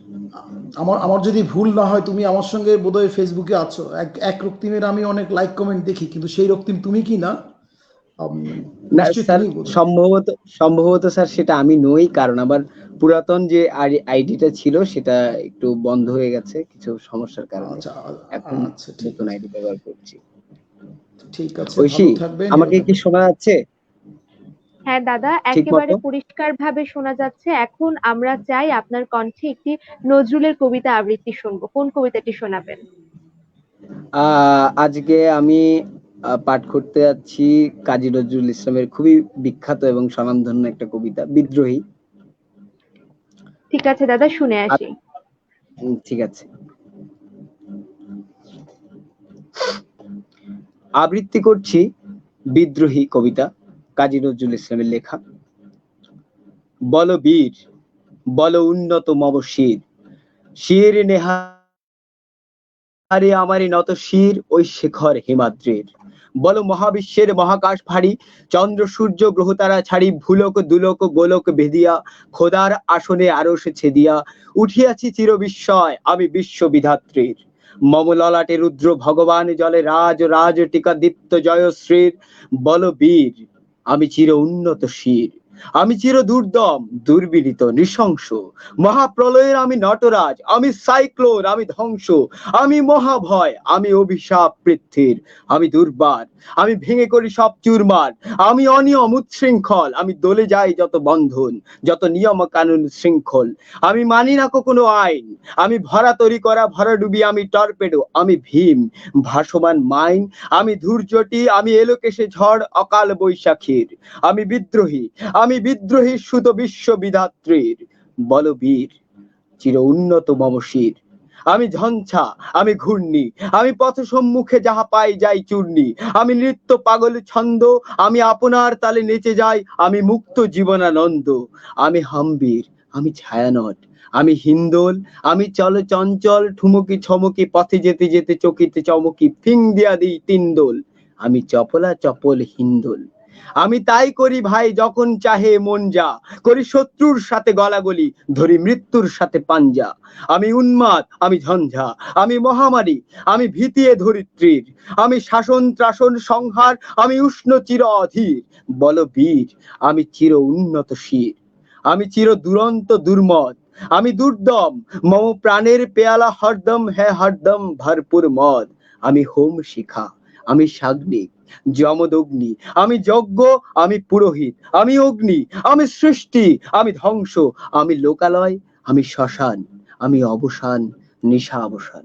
আমি ইন্দ্রাণী সুত হাতে চাঁদ ভালে সূর্য, মম হাতে বাঁকা বাঁশের বাঁশুরিয়ার হাতে রণতুর্য। আমি কৃষ্ণ কণ্ঠ মন্থন বিষপিয়া ব্যথা বাড়ি ধীর, আমি ব্যোমকেশ দড়ি বন্ধন হারা ধারা গঙ্গোত্রীর। বল বীর, চির উন্নত মম শির, আমি সন্ন্যাসী সুর সৈনিক, আমি যুবরাজ মম রাজবেশে ম্লান গৈরিক। আমি বেদুইন, আমি চেঙ্গুইস, আমি আপনা ছাড়া করি না কাহারে কুর্নিশ। আমি বজ্র, আমি ঈশান কিষানে ওঙ্কার, ইস্রাফিলের সিঙ্গার মহাহুঙ্কার। আমি পিনাক পানির ডমরু ত্রিশূল ধর্মরাজের দণ্ড, আমি চক্র ও মহাশঙ্খ, আমি প্রণব নাদ প্রচণ্ড, আমি খ্যাপা দুর্বাসা বিশ্বামৃত্য শিষ্য, আমি দাবানল দাহন করিব বিশ্ব। আমি প্রাণ খোলা হাসি উল্লাস, আমি সৃষ্টি বৈরী মহাত্রাস, আমি মহাপ্রলয়ের দ্বাদশ রবির রাহুগ্রাস। আমি কভু প্রশান্ত, আমি কভু অশান্ত, দারুণ স্বেচ্ছাচারী, আমি করুণ তরুণ খুনের, আমি বিধির দর্পহারী, আমি প্রভঞ্জনের উচ্ছ্বাস, আমি বারিধির মহাকল্লোল। আমি উজ্জ্বল, আমি প্রজ্জ্বল, আমি উচ্ছল জল ছল চল উর্মির হিন্দোল দোল। আমি বন্ধন হারা কুমারীর বেণী, তন্নি নয়নে বন্যী, আমি ষোড়শীর হৃদয় সরজ প্রেম উদ্যম, আমি ধন্যী, আমি উন্মান মন উদাসীর, আমি বিধবার বুকে ক্রন্দন শ্বাস হাহুতাস, আমি হুহাতিস। আমি বঞ্চিত পথপাশী চিরগৃহতর,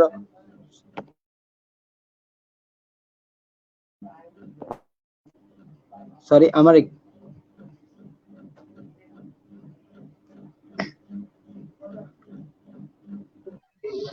সম্ভবত রক্তিম দাদা যান্ত্রিক ত্রুটি কারণে বিচ্ছিন্ন হয়ে গিয়েছেন। আমরা আশা করছি খুব তাড়াতাড়ি আমরা দাদাকে আবার ফিরে পাবো। এই মুহূর্তে আমাদের মাঝে উপস্থিত আছেন তানভীর মহিউদ্দিন ভাইয়া। আমরা সবাই জানি নজরুলের কর্মের মধ্যে বিশেষ একটি অংশ হলো ইসলামী সঙ্গীত। আমি তানভীর ভাইয়ের কাছে যেতে চাই, আমরা তানভীর ভাইয়ের কাছে একটি ইসলামী সঙ্গীত শুনবো। ভাই আমাকে শুনতে পাচ্ছেন? হ্যাঁ, স্পষ্ট শুনতে পাচ্ছি। আমাকে কি শুনতে পাওয়া যাচ্ছে? হ্যাঁ ভাইয়া, আমরা শুনতে পাচ্ছি। ভাইয়া কেমন আছেন? আলহামদুলিল্লাহ। আপনি ভালো আছেন? স্যারকে আমার সালাম জানাচ্ছি প্রথমে। আসসালামু আলাইকুম স্যার। ওয়ালাইকুম আসসালাম। জি ভাইয়া আপু, আপনার কাছ থেকে আমরা এই মুহূর্তে কোন সঙ্গীতটি শুনবো? আহ নজরুলের ইসলামী সঙ্গীতের মধ্যে অনেকগুলো সঙ্গীত তিনি রচনা করেছেন। তার মধ্যে অনবদ্য একটি ইসলামী সঙ্গীত হচ্ছে মুহাম্মাদের নাম জপেছিলি বুলবুলি তুই আগে। তো যদি এটা অনেকে রিকোয়েস্ট করেছে আমি এখানে আসার পূর্বে, তো সবার রিকোয়েস্ট রক্ষার্থে আমি এটা গাওয়ার জন্য চেষ্টা করব, আশা করছি। এবং যারা দেখছেন এই চট্টগ্রাম ক্রিয়েটিভ কলেজের ফেসবুক পেজে যারা দেখছেন সবাইকে আন্তরিক মোবারকবাদ জানাচ্ছি এবং আশা করছি আপনারা আমাদের সাথে থাকবেন যতক্ষণ আমরা থাকি। আজকে যে নজরুল বিষয়ক যে আলোচনা চলছে আশা করছি স্যার অত্যন্ত ভালো। আমার মনে হয় লাইফে আমি নজরুল বিষয়ে এতটুকু আলোচনা আজকে শুনেছি, প্রত্যেকটা আলোচনা আমার কাছে মনে হয়েছে নজরুল এটা আসলে ওনার যে অনবদ্য যে অবদান আছে সাহিত্যের মধ্যে, সাহিত্যের প্রতিটা স্টেপে, সাহিত্যের প্রতিটা পাতায় পড়তে পড়তে যে নজরুলের অবদান, স্যারকে আমি আবারও কৃতজ্ঞতা জানাচ্ছি স্যার। আপনার নগণ্য একজন ছাত্র হিসেবে ধন্য হয়েছি। আপনার প্রত্যেকটা আলোচনা আলহামদুলিল্লাহ মুগ্ধ করেছে স্যার। শুকরিয়া জ্ঞাপন ধন্যবাদ করছি তোমাকে। আপনার। ধন্যবাদ তোমাকে। যদি আমি আমার ডিপার্টমেন্ট আলাদা, তারপর আমি অনেক নজরুল ভক্ত একজন মানুষ। না, লিটারেচার সবার, সবার, জি স্যার, লিটারেচার সবার, সবার। সবার। ভাইয়া আমরা আপনার কাছ থেকে আপনার গান শুনে আসি। ঠিক আছে। ইসলামিক সঙ্গীত আমি মোহাম্মদের নাম জপেছিলি গাওয়ার জন্য চেষ্টা করছি।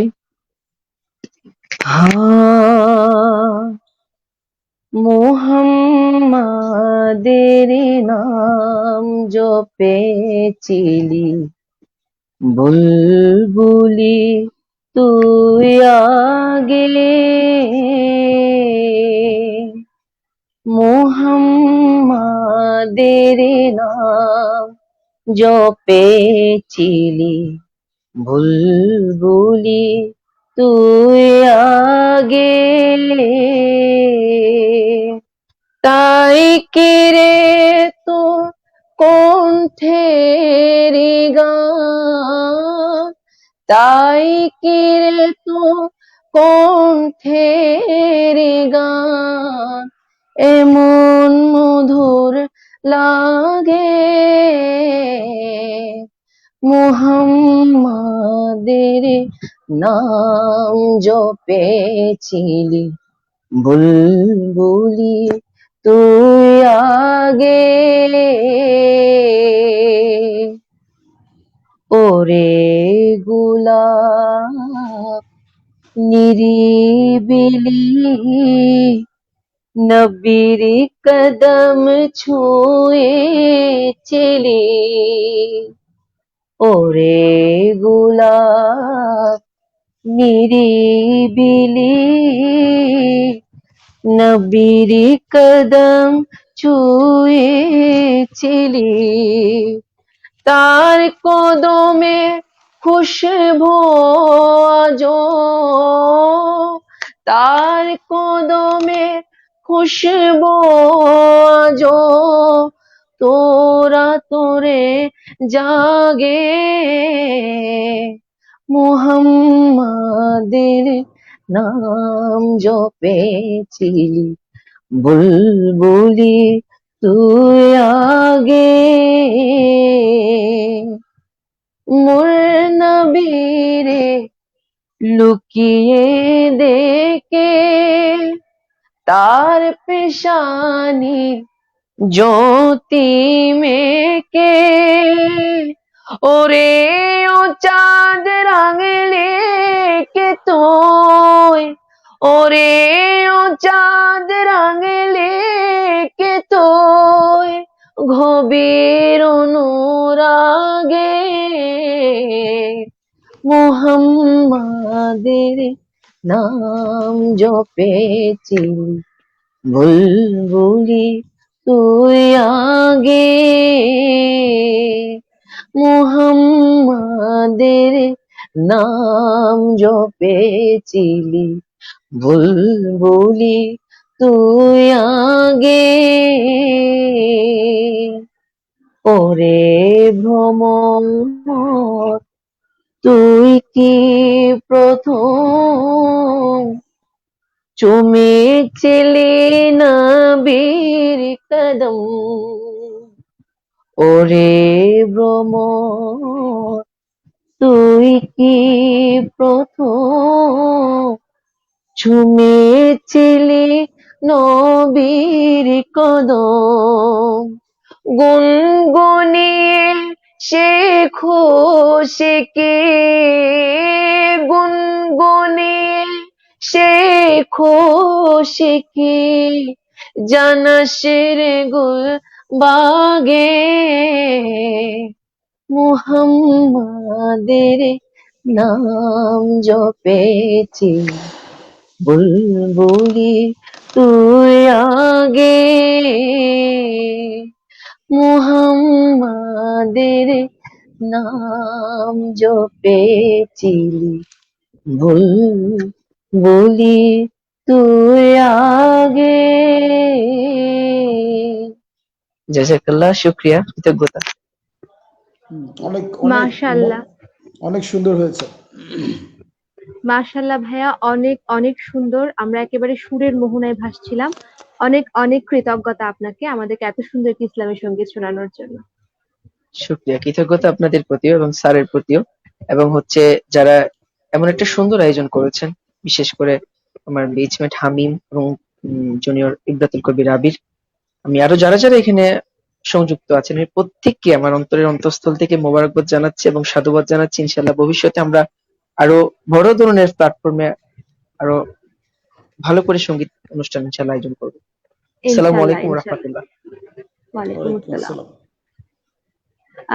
সুপ্রিয় দর্শক, এই মুহূর্তে আমাদের ফ্রেমে উপস্থিত আছেন আবৃত্তি শিল্পী শুভ্রা চক্রবর্তী। আমি এখন শুভ্রার কাছে যেতে চাই। শুভ্রা, কেমন আছো? ভালো আছি, তুমি কেমন আছো ঋষি? এই তো শুভ্রা ভালো আছে। শুভ্রা, তোমার কাছ থেকেও আমরা একটি কবিতা আবৃত্তি শুনতে চাই এই পর্যায়ে। কোন কবিতাটি তুমি আমাদেরকে শোনাবে? নজরুলের কোন কবিতাটি শোনাবে? আমি আজকে নজরুলের সাম্যবাদী কবিতাটি আবৃত্তি করব। আবৃত্তির আগে আমি স্যারের প্রতি অনেক কৃতজ্ঞতা জানাতে চাই। স্যার, আমার বিভাগের স্যার, আজকে স্যারের বক্তব্যগুলো শুনে মনে হলো যেন কামরুল স্যারের কথাগুলো আমি নতুন ভাবে শুনছি। অনেক ভালো লেগেছে। আবৃত্তি করছি কাজী নজরুল ধন্যবাদ ইসলামের শুভ্রা। সাম্যবাদী কবিতাটি। গাহি সাম্যের গান, যেখানে আসিয়া এক হয়ে গেছে সব বাধা ব্যবধান, যেখানে মিশেছে হিন্দু বৌদ্ধ মুসলিম খ্রিস্টান।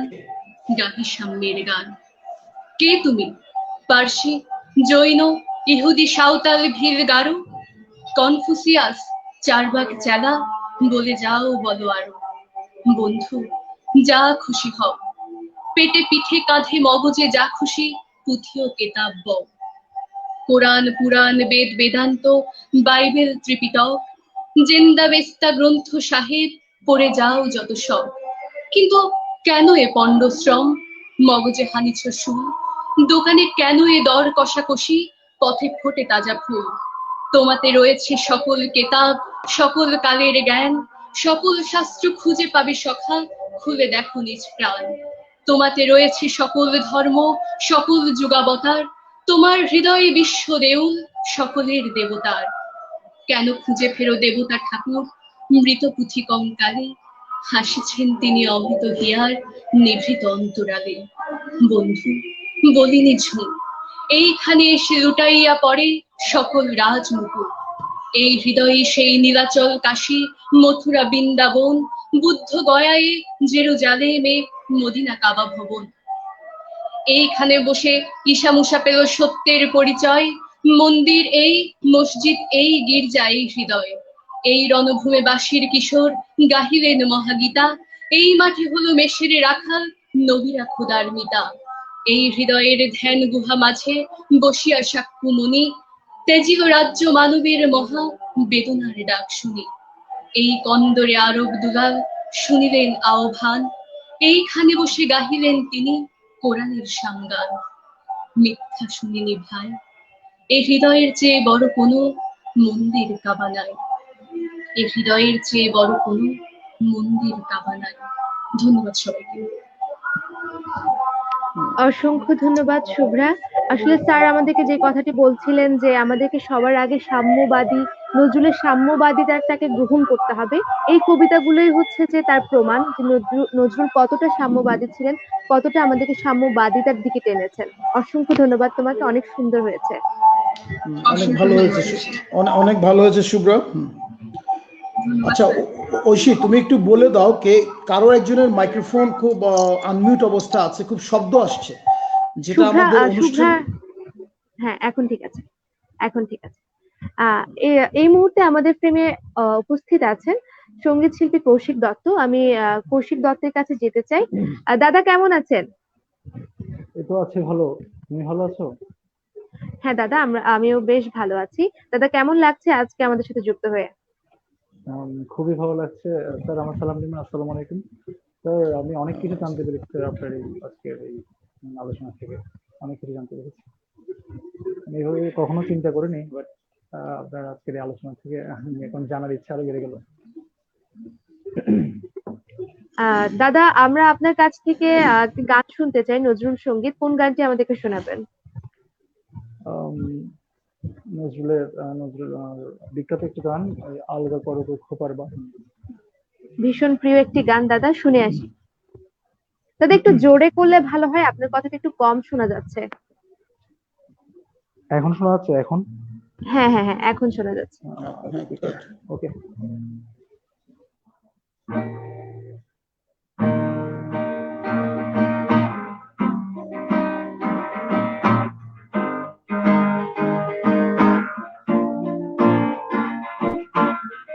আলগা করো গো খোপার বাঁধন, আলগা করো গো খোপার বাঁধন, दिल वही मेरा हंस गई, दिल वही मेरा फंस गए विनोद बेनिर जोरीन फीते विनोद बेनिर जोरीन फीते अंधा इश्क मेरा कस गए अंधा इश्क मेरा कस गए आलगा गौरव खोपार बाঁধন आलगा गौरव खोपार बाঁধন जो ही मेरा फंस गए जो ही मेरा फंस गए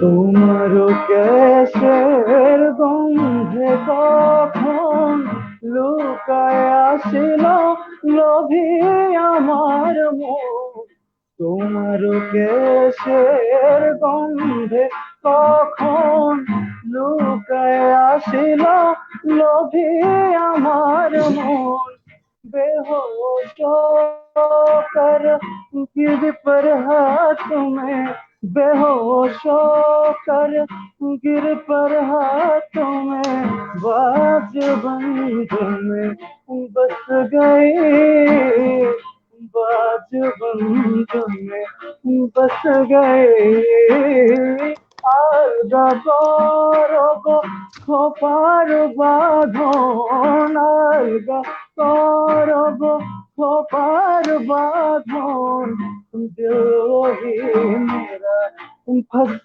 गई दिल वही मेरा फंस गई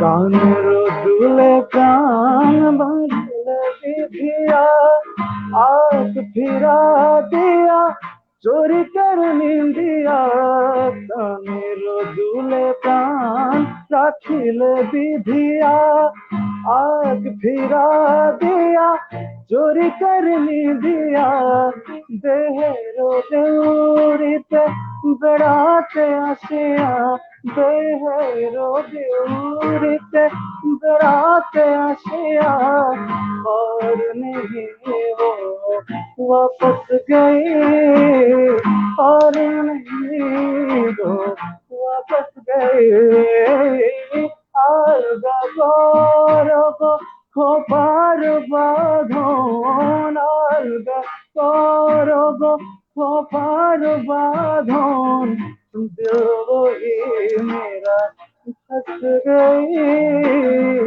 दिल वही मेरा फंस गए विनोद बेनिर जोरीन फीते विनोद बेनिर जोरीन फीते अंधा इश्क मेरा कस गए अंधा इश्क मेरा कस गए आलगा गौरव खोपार বাঁধন आलगा गौरव खोपार বাঁধন जो वही मेरा फंस गई जो वही मेरा फंस गई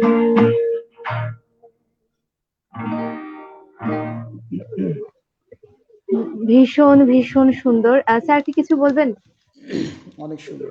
না আমি তার আগে আমাকে একটু বুঝতে হবে যে আমি কয় মিনিট পাচ্ছি বা কতক্ষণ সময় পাচ্ছি তোমাদের সঙ্গে স্যার কথা বলার জন্য। আমি সাংস্কৃতিক পর্বটা শেষ করছি, তারপর আপনাকে আমি ফ্লোর দিচ্ছি। ওকে। অনবদ্য নজরুলের অনবদ্য কিছু সৃষ্টির মধ্যে এই গানটি একটি। ছোটবেলা থেকে আমার খুব প্রিয় একটি গান, তাই অনেক ভালো গেয়েছে আসলে। ওর মতো করে নজরুলের যে গানগুলোর যে একটা নির্দিষ্ট টোন আছে, যেভাবে এমফাসাইজ করতে হয় ধ্বনিগুলোর উপর, ওর মতো করে করেছে। বাট নজরুল সঙ্গীতের মধ্য দিয়ে ওর যে একটা স্বাতন্ত্র্য, এক্সেপশনালিটি, ইন্ডিভিজুয়ালিটি, সেটা প্রতিফলিত হয়েছে। এটাই আমার ভালো লেগেছে। অসংখ্য ধন্যবাদ স্যার। একদমই একদমই তাই, খুবই ভালো লেগেছে। অসংখ্য ধন্যবাদ দাদা, এত সুন্দর করে সুন্দর গানটি আমাদেরকে শোনানোর জন্য। হ্যাঁ, আমিও বিশেষভাবে কৃতজ্ঞ চট্টগ্রাম কলেজ ক্রিয়েটিভ ক্লাবের প্রতি আমাকে এই এত বড় একটা মঞ্চ দেওয়ার জন্য। এবং তোমাকে ধন্যবাদ, এবং যারা দেখছেন সবাইকে আমি বিশেষ কৃতজ্ঞতা জ্ঞাপন করছি। ধন্যবাদ। ধন্যবাদ দাদা। আমি এই মুহূর্তে আবার স্যারের কাছে ফিরে আসছি। স্যার, আমরা খুব বেশি সময় নেই, তবে আমরা শুনতে চাই আপনার কাছ থেকে অল্প পরিসরে আমাদেরকে আর যতটুকু শোনানো যায় নজরুল সম্পর্কে আপনি যতটুকু বলতে পারেন আমরা একটু শুনতে চাই। আপনার কথা দিয়ে আমরা শেষ করব। আচ্ছা, ঠিক আছে, ধন্যবাদ ঐশী।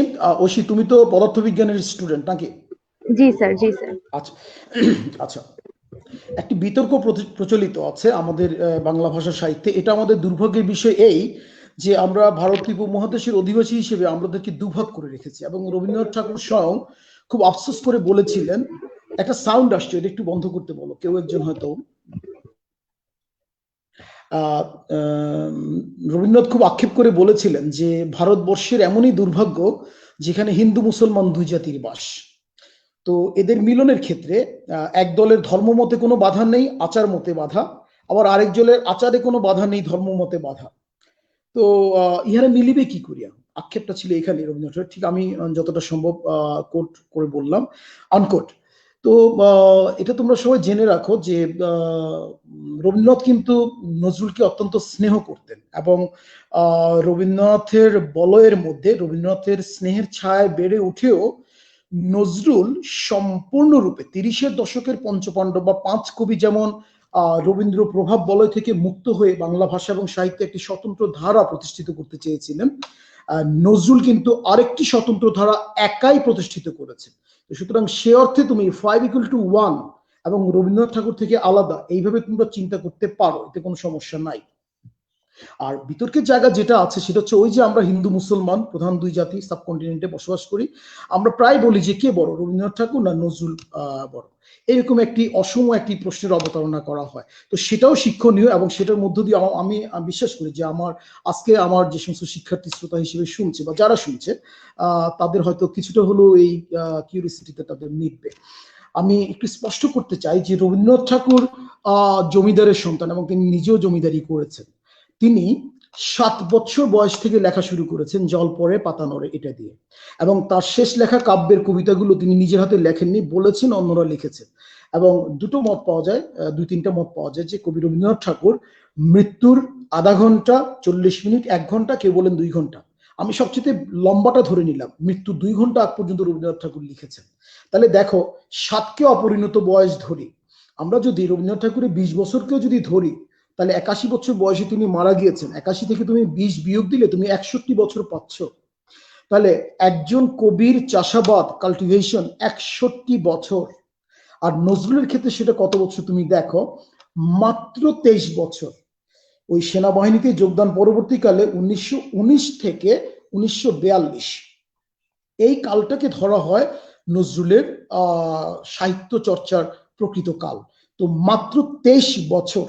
তাহলে দেখো যে 1976 সালে কবি মারা যান। এই ফাঁকে বলে দেই যে দুজন কবি একই সালে জন্মগ্রহণ করেন, নজরুল এবং জীবনানন্দ। দুজন বিখ্যাত কবি একই সালে মারা যান, জসিমউদ্দিন এবং কবি কাজী নজরুল ইসলাম। তো দেখো যে 1976 সালে তিনি যখন মারা যান, তাহলে তুমি বিয়োগ দিয়ে দেখতে পারো যে 1942কে যদি তুমি 1976 থেকে বিয়োগ দাও, তাহলে তুমি দেখবে যে 34 বছর এই মানুষটি লিখতে পারেননি। 34 বছর তিনি নির্বাক ছিলেন। তাহলে এই নির্বাকের কারণ কি, সেটি তার প্রকৃতপক্ষে কি রোগ হয়েছিল। আমরা এমন এক দুর্ভাগা জাতি যে আমাদের জাতির জনক বঙ্গবন্ধু শেখ মুজিবুর রহমান তাকে ভারত থেকে, ভারত সরকারের অনুমতিক্রমে তাকে এখানে এনে জাতীয় কবির মর্যাদা দিয়েছেন, এবং তিনি তখনকার সময় চিকিৎসা ব্যবস্থার IPJMR রেখে, যেটা বর্তমানে বঙ্গবন্ধু শেখ মুজিব মেডিকেল বিশ্ববিদ্যালয়, সেখানে রেখে বিদেশে পাঠিয়ে তিনি সর্বাত্মক চেষ্টা করেছেন। তো চিকিৎসা বিদ্যার অনগ্রসরতার কারণে কিন্তু ভারতের পরাধীনতা, এবং এই চিকিৎসার অনগ্রসরতার কারণেই আমরা নজরুলের যে রোগ সেটি আমরা আইডেন্টিফাই করতে পারিনি। তো সেই কারণে এখনকার সময় কিন্তু গবেষণা হচ্ছে, সেটা পশ্চিম বাংলার গবেষক লেখকরা যেমন বলছেন, আমাদের এই বাংলার গবেষক লেখকরাও বলছেন যে তাকে যেমন করে ইংরেজদের সঙ্গে, ইংল্যান্ডের সঙ্গে ফ্রান্সের পরাজয়ের পর তোমার ফরাসি সেনাপতি নেপোলিয়ন বোনাপার্ট তাকে সেন্ট হেলেনাতে নির্বাসিত করার পর স্লো পয়জনিং আর্সেনিক প্রয়োগের মধ্য দিয়ে তাকে কিন্তু হত্যা করা হয়েছে।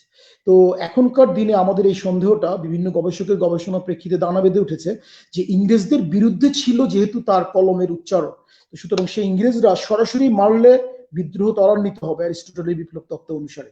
তো সুতরাং তাকেও যদি এভাবে যদি স্লো পয়জন যদি নির্বাক করে দেওয়া যায় তাহলে প্রতিবাদকে রুদ্ধ করা যাবে, বিপ্লবীদেরকে রুদ্ধ করা যাবে।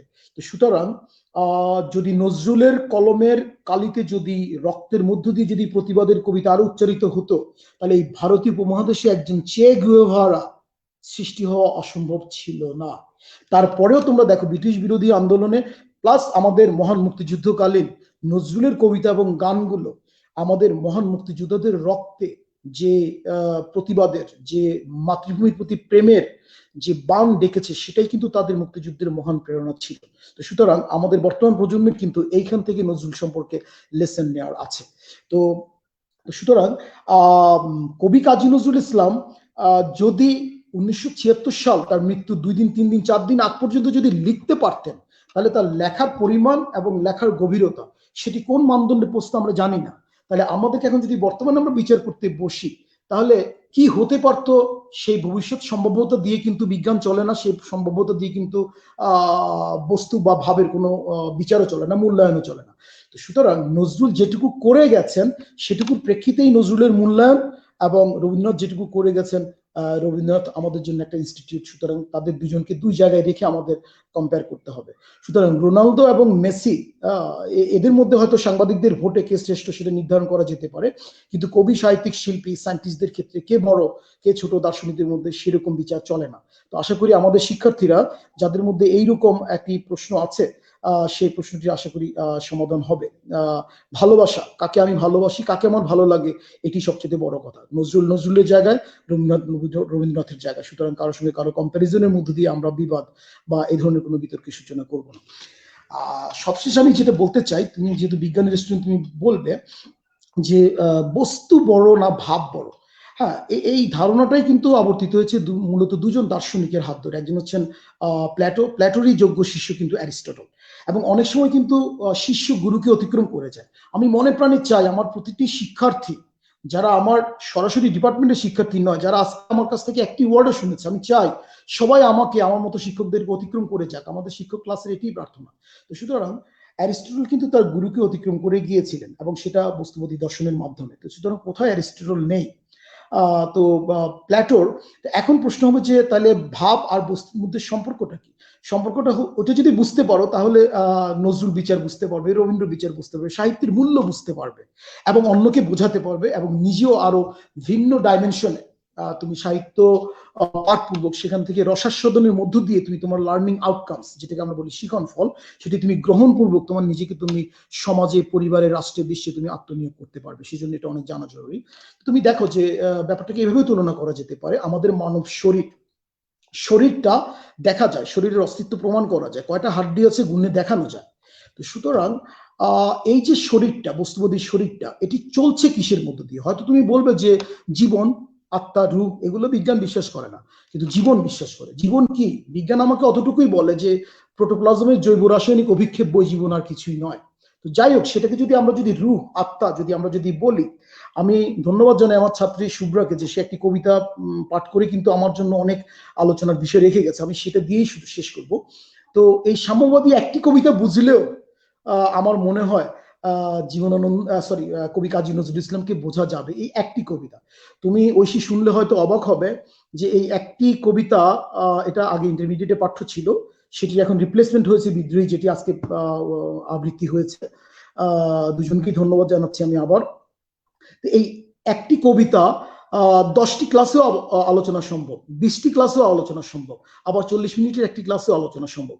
তুমি ঐশী বুঝবে যে আইনস্টাইনের ফটো ইলেকট্রিক যে থিওরি আছে সেটি আমি হয়তো মুখস্থ করতে পারি, বাট এটির যে ইনোভেটিভ সাইডগুলো আছে, যেটা গভীর থেকে গভীরতর, সেটি আমি তোমার মতো ব্যাখ্যা করতে পারবো না, তোমার ফিজিক্সের স্যারদের তুলনায় আমি ব্যাখ্যা করতে পারবো না। তাহলে এর জন্য আমাকে ওই তাত্ত্বিক দিকগুলোর যে কত কত ডাইমেনশনাল ইনভেনশন বা ইনভেনশনটাকে ইনোভেশনে নেওয়া যায় মানব জাতির কল্যাণে, সেটি কিন্তু তোমার সাবজেক্টের আলোচনার বিষয়। সেই জায়গায় আমি সাঁতার কাটতে পারবো না।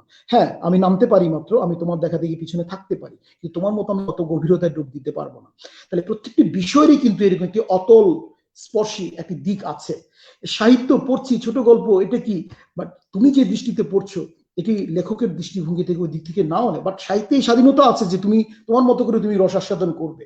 কিন্তু যখন সাহিত্যকে যখন তুমি ন্যাশনাল আসপেক্টে, ইন্টারন্যাশনাল আসপেক্টে যখন অ্যানালাইসিস করতে যাবে, তখন সাহিত্যেরও কিন্তু ওই বিজ্ঞানের মতো, দর্শনের মতো কিন্তু ওই রকম অতল স্পর্শী জায়গা আছে।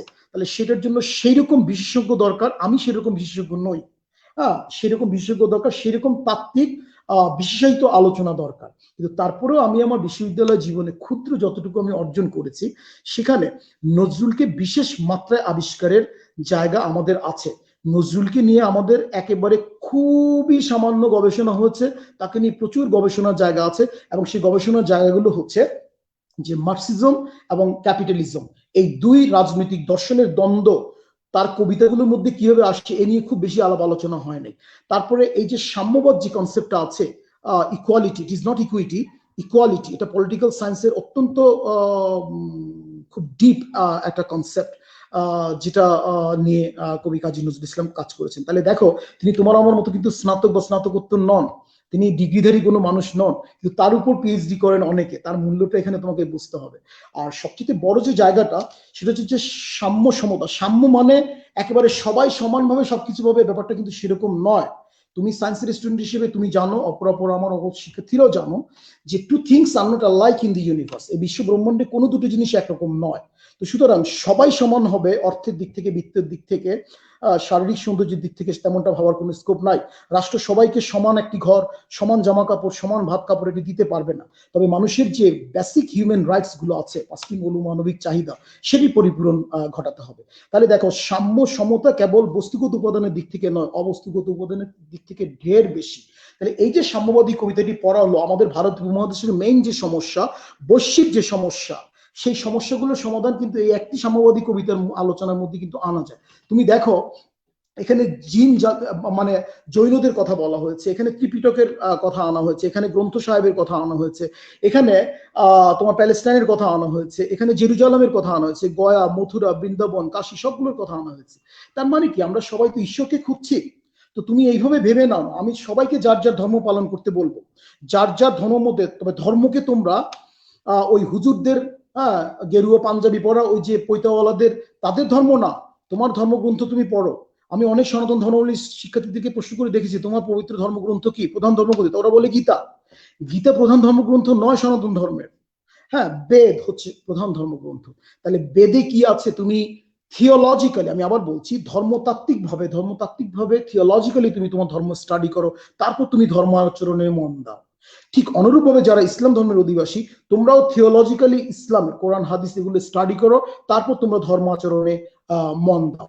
তাহলে ওই মোল্লাদের কাছ থেকে শোনা বক্তব্য দিয়ে কিন্তু ইসলাম ধর্ম বোঝা যাবে না, যেমনটা সকল তথাকথিত ব্রাহ্মণদের ডিসকাশনের মধ্যে দিয়ে সনাতন ধর্মকে বোঝানো যাবে না। তো সুতরাং আমি আবার তোমার এই প্রথম বাক্যটাকে আবার বলতে চাই, যে ধর্মগুলোকেও যদি তুমি একই বৃত্তে যদি কেন্দ্র যদি আনতে চাও, তাহলে তুমি এই ধর্মগুলোকে তোমাকে প্রতিস্থাপন করতে হবে বৃত্তের পরিধিতে। তাহলে পৃথিবীতে যদি 2-3 হাজার ধর্ম থাকে, তাহলে এই সবগুলো বৃত্তের পরিধিতে থাকবে। এবং এগুলোর বেসিক মটো কি, এটাও মানব কেন্দ্রিকতা। সবার উপরে মানুষত্ব, তার উপরে নাই। পৃথিবীতে আগে মানুষ আসছে, তারপরে ধর্ম, ধর্ম আগে আসে নাই, মানুষ আগে আসছে। সুতরাং কবি কাজী নজরুল ইসলামের কাছে সবচেয়ে বড় হয়ে ধরা দিয়েছে যে উপাদান সাহিত্যের জন্য, সেটা হচ্ছে মানুষ এবং মানুষের জগত জীবন, এবং মানুষের জন্য যথাসম্ভব সাম্য, সেটা মনোজগৎগত সাম্য, সেটা ধর্মগত সাম্য, সেটা সম্পত্তির সুসঙ্গ বন্টনগত সাম্য। এই সব জায়গাগুলোকে তিনি টাচ করেছেন। আমরা সেগুলো হয়তো, ওই যে কত গভীরতা বাংলা বিষয় বা লিটারেচার, আমি বাংলা বলবো না, লিটারেচার, তাহলে কত গভীর, তুমি নেমে দেখো। শীতকালে পানি কত ঠান্ডা, এটা তুমি পুকুরে ডুব না দিলে বুঝতে পারবে না। হ্যাঁ, তুমি হিমেল বাতাস দিয়ে তুমি এই অনুভূতি তুমি ক্রিয়েট করতে পারবে না। তো সেই জন্য তোমাকে গভীরতায় প্রবেশ করতে হবে। তাহলে সেই জায়গা থেকে যদি আমরা নজরুলকে যদি বিচার করি, তাহলে আজকে এই যে ইসরায়েল কর্তৃক এই প্যালেস্টাইনের আবহাওয়া আমাদেরকে দেখতে হতো না, আমাদেরকে যে কসোভো পরিস্থিতি দেখতে হতো না, আমাদেরকে সৌদি আরবের তোমার এই যে আর্মেনিয়া আক্রমণ আমাদেরকে দেখতে হতো না, আমাদের যে এই যে আফগানিস্তানে 85 জন তোমার 10 থেকে 18 বছর বয়সী কন্যা শিশুকে হত্যা করা হয়েছে, সেই দৃশ্য আমাদেরকে দেখতে হতো না। আমাদেরকে গত 3-4 দিনে টিভিতে এই খবর পেতে হতো না যে 32 বছরের একজন ইমাম, 32 বছর যিনি ইমামতি করছেন, তিনি পরকীয় প্রেমে পড়ে ওই নারীর সলাপরামর্শে তার হাজবেন্ডকে কেটে 7 টুকরো করেছেন।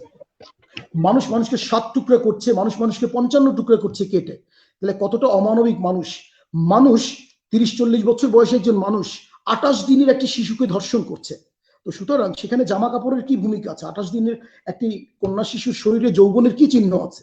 তাহলে এই যে মনোজগতের যে বোধগত যে সৃষ্টি, তাহলে এটা কিন্তু নজরুলের কবিতার এগুলোর উৎসবিন্দু আছে। তাহলে সেই উৎসবিন্দুটা আমাদেরকে খুঁজে বের করতে হবে। তাহলে এই জায়গাটাতে তাহলে তোমরা দেখো যে তিনি নীলাচলের কথা বলেছেন, তিনি গয়া, তিনি প্যালেস্টাইনের কথা বলেছেন, তিনি দেখো কতটা অসাম্প্রদায়িক হলে একজন মানুষ তার ধর্মে, তিনি কি বলতে পারতেন না এই হৃদয়ের চেয়ে বড় কোনো কাবা মন্দির নাই?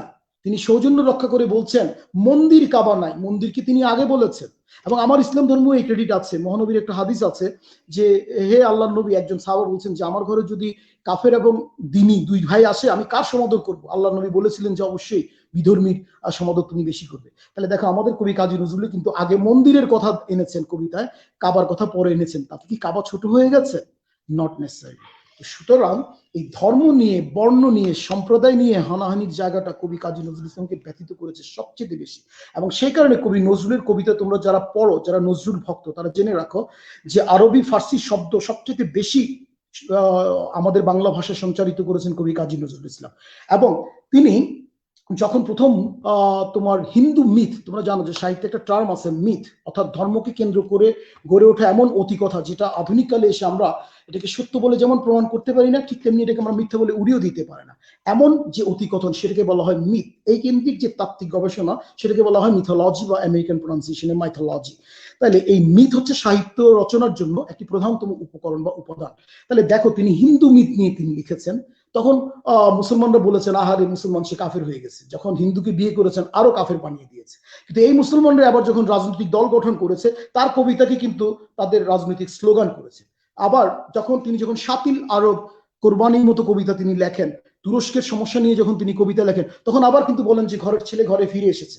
আবার তখন যিনি বুদ্ধিজমের যে মিথগুলো আছে সেগুলো নিয়ে যখন তিনি লেখেন, তিনি যখন খ্রিস্টানিজমের মিথ নিয়ে যখন লেখেন, তখন কিন্তু তিনি আবার কিন্তু তার মুসলমানিত্ব হারিয়ে ফেলেন।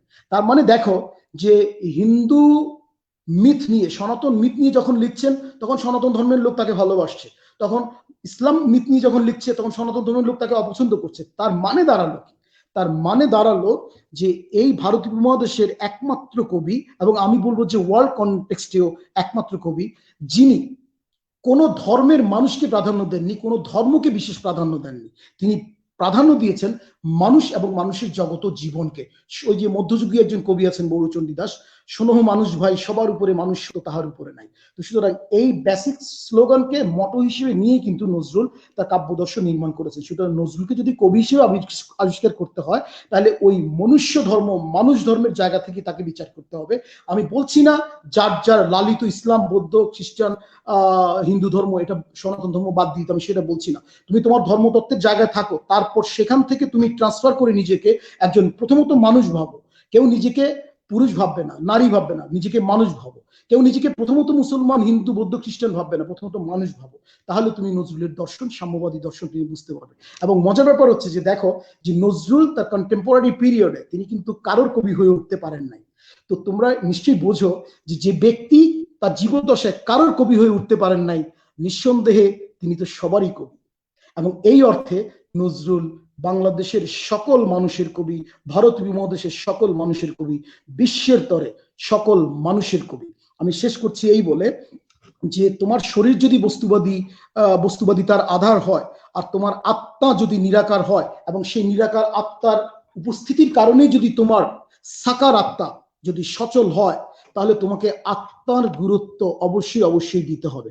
তো সুতরাং নিরাকার ঈশ্বর, কোন ধর্মমতে কিন্তু ঈশ্বরের আকার বলা নাই। তো সুতরাং আমরা যদি নজরুলীয় দর্শন অনুসারে যদি ধরে নেই যে নিরাকার ঈশ্বর আমাদের সাকার শরীরের মধ্যে নিরাকার আত্মা স্বরূপে বিরাজ করছেন, তো সুতরাং আত্মা ঈশ্বরেরই অংশ, ঈশ্বর আত্মা স্বরূপে আমার মধ্যেই বিরাজ করছেন। তো সুতরাং আমি যদি মনে করি যে আমার ঈশ্বর নিরাকার আত্মা স্বরূপে আমারই মধ্যে অবস্থান করছেন, সুতরাং ঈশ্বর আমার প্রতিটি কাজ, প্রতিটি কর্ম, প্রতিটি শোষণ, প্রতিটি অত্যাচার, অনাচার, লুণ্ঠন, দুর্নীতি সবকিছুর প্রত্যক্ষ দ্রষ্টা। এই বোধ যদি আমরা নজরুলের দর্শন থেকে, কাব্য দর্শন থেকে যদি নেই এবং সে আলোকে যদি নিজেদেরকে একজন সাম্যবাদী মানুষ করে যদি পরিবারে, সমাজে, রাষ্ট্রে যদি আমরা বিচরণ করাই, তাহলে যুদ্ধ, বিগ্রহ, হত্যা, খুন, ধর্ষণ, দুর্নীতি সব সমাজ থেকে চলে যেতে বাধ্য। তো সুতরাং তাহলে তার মানে ওই ভীতি থাকবে যে নিরাকার আত্মা স্বরূপে নিরাকার ঈশ্বর আমার মধ্যে অবস্থিত হয়ে আমার সব কর্মকাণ্ড পর্যবেক্ষণ করছেন। নজরুল এই দীক্ষায়, এই শিক্ষাই আমাদেরকে দিতে চেয়েছেন। তো আমার শিক্ষার্থী যারা আছো এবং আজকে যারা শ্রোতা আছো, তারা যদি এইভাবে যদি নজরুলের দর্শনটাকে যদি অ্যাকসেপ্ট করতে পারো, তাহলে তোমার নিজের জীবন, তোমার পারিবারিক জীবন, সামাজিক জীবন, রাষ্ট্রীয় জীবন, তুমি বৈশ্বিক জীবনেও একজন মহান কন্ট্রিবিউটর হয়ে উঠতে পারবে। এবং তোমরা সকলে তাই হও। আজকের এই অনুষ্ঠানের মধ্য দিয়ে আমি সেই কামনাই করছি, সবার জন্য সেই শুভকামনাই রইল। এবং আমি এই বলে শেষ করছি যে এরকম একটি চমৎকার অনুষ্ঠানে আমাকে আহ্বান জানানোর জন্য সাইমন এবং এই তোমাদের ক্রিয়েটিভ ক্লাবের সঙ্গে সম্পর্কিত প্রত্যক্ষ পরোক্ষ যারা আছে এবং আমাদের মাননীয় অধ্যক্ষ মহোদয় যিনি এই ক্লাবের এই ধরনের ক্লাবগুলোর দ্রষ্টা, তার প্রতিও শ্রদ্ধা জানিয়ে আমি আমার বক্তব্য শেষ করছি। তোমরা এই করোনাকালীন দুর্যোগে সবাই নিজে সতর্ক থাকবে, পরিবারকে সুস্থ রাখবে, নিজে সুস্থ থাকলেই পরিবার সুস্থ থাকবে, এই দিকে তোমরা মনোযোগ দেবে। সবাই ভালো থাকবে, নিরন্তর শুভকামনা সবার জন্য।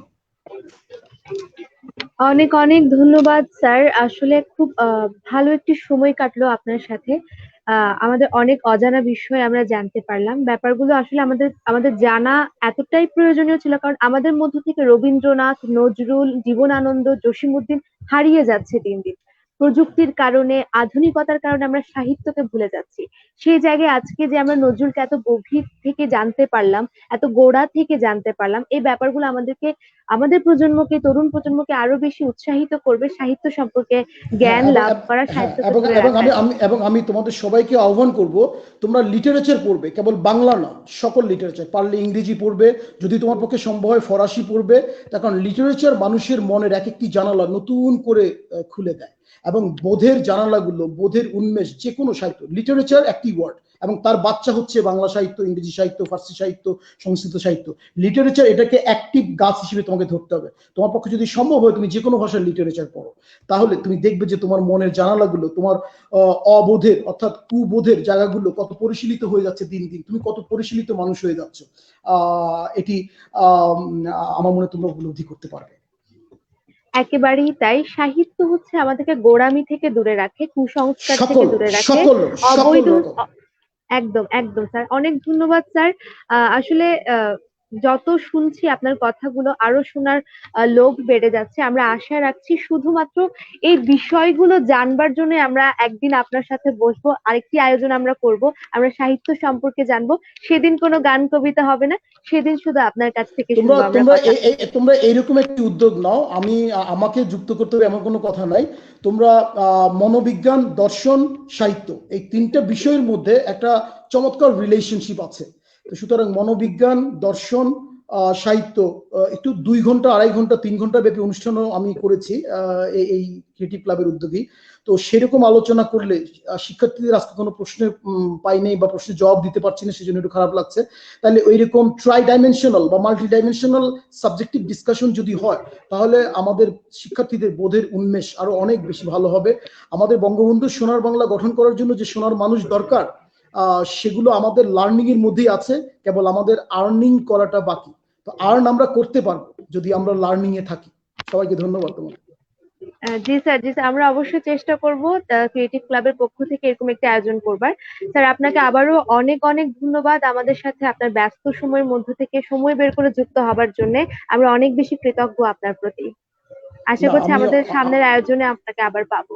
না, আমার ভালো লেগেছে তোমাদের সঙ্গে সংযুক্ত থেকে 2-4 কথা বলতে পেরেছি। তার কারণ এই করোনা পরিস্থিতিতে আমিও তো বন্দী, তার কারণ অনেকদিন শিক্ষার্থীদের সামনে আসা হয় না, নিজেকে মেলে ধরতে পারি না। এই অপূর্ণতার জায়গাটা আজকে কিছুটা হলেও তো পূর্ণ হয়েছে এবং সেটাই আমি মনে করি যে আমার এই অংশগ্রহণের সফলতা এখানে।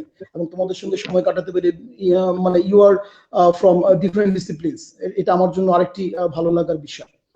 তো ডিফারেন্ট ডিসিপ্লিনের স্টুডেন্টদের সঙ্গে বসতে পারা, এটা তো একটা ভাগ্যের ব্যাপার।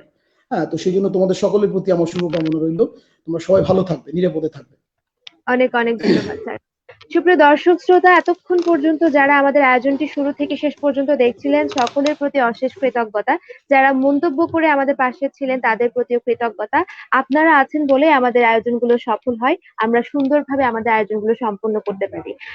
তো এভাবেই চট্টগ্রাম কলেজ ক্রিয়েটিভ ক্লাবের পাশে থাকবেন, আমাদেরকে ভালোবাসবেন। আর আজকে যে সকল শিল্পীরা আমাদের সাথে যুক্ত ছিলেন, আমাদেরকে গান কবিতা শুনিয়ে নজরুল জয়ন্তীকে মনোমুগ্ধকর করে তুলেছেন, সকলের প্রতি আবারও অনেক অনেক কৃতজ্ঞতা। সুপ্রিয় দর্শক শ্রোতা, সবশেষে এটাই বলতে চাই, নজরুলকে আমরা আমাদের মননে, সৃজনে, আমাদের কাজে, আমাদের পথ চলাই ধারণ করব। আমরা নজরুলকে ভালোবাসবো, নজরুলের শিল্পকর্মকে প্রজন্ম থেকে প্রজন্ম ছড়িয়ে দিব, যাতে নজরুলরা আমাদের মধ্য থেকে হারিয়ে না যায়। কারণ এনারাই আমাদেরকে নতুন পথ দেখিয়েছেন, নতুন সূর্যের দিকে আমাদেরকে চালিত করেছেন। তো সবাইকে আবার অনেক বেশি ধন্যবাদ, স্যারকে ধন্যবাদ, শিল্পীদের ধন্যবাদ। সবশেষে এটাই বলবো, সবাই সুস্থ থাকুন, ভালো থাকুন, কাজ ছাড়া বাইরে বেরোবেন না, অবশ্যই স্বাস্থ্যবিধি মেনে চলুন। সবার সাথে আবার দেখা হবে, আগামী আয়োজন দেখবার আমন্ত্রণ জানিয়ে এখানেই শেষ করছি। শুভরাত্রি সবাইকে। শুভরাত্রি।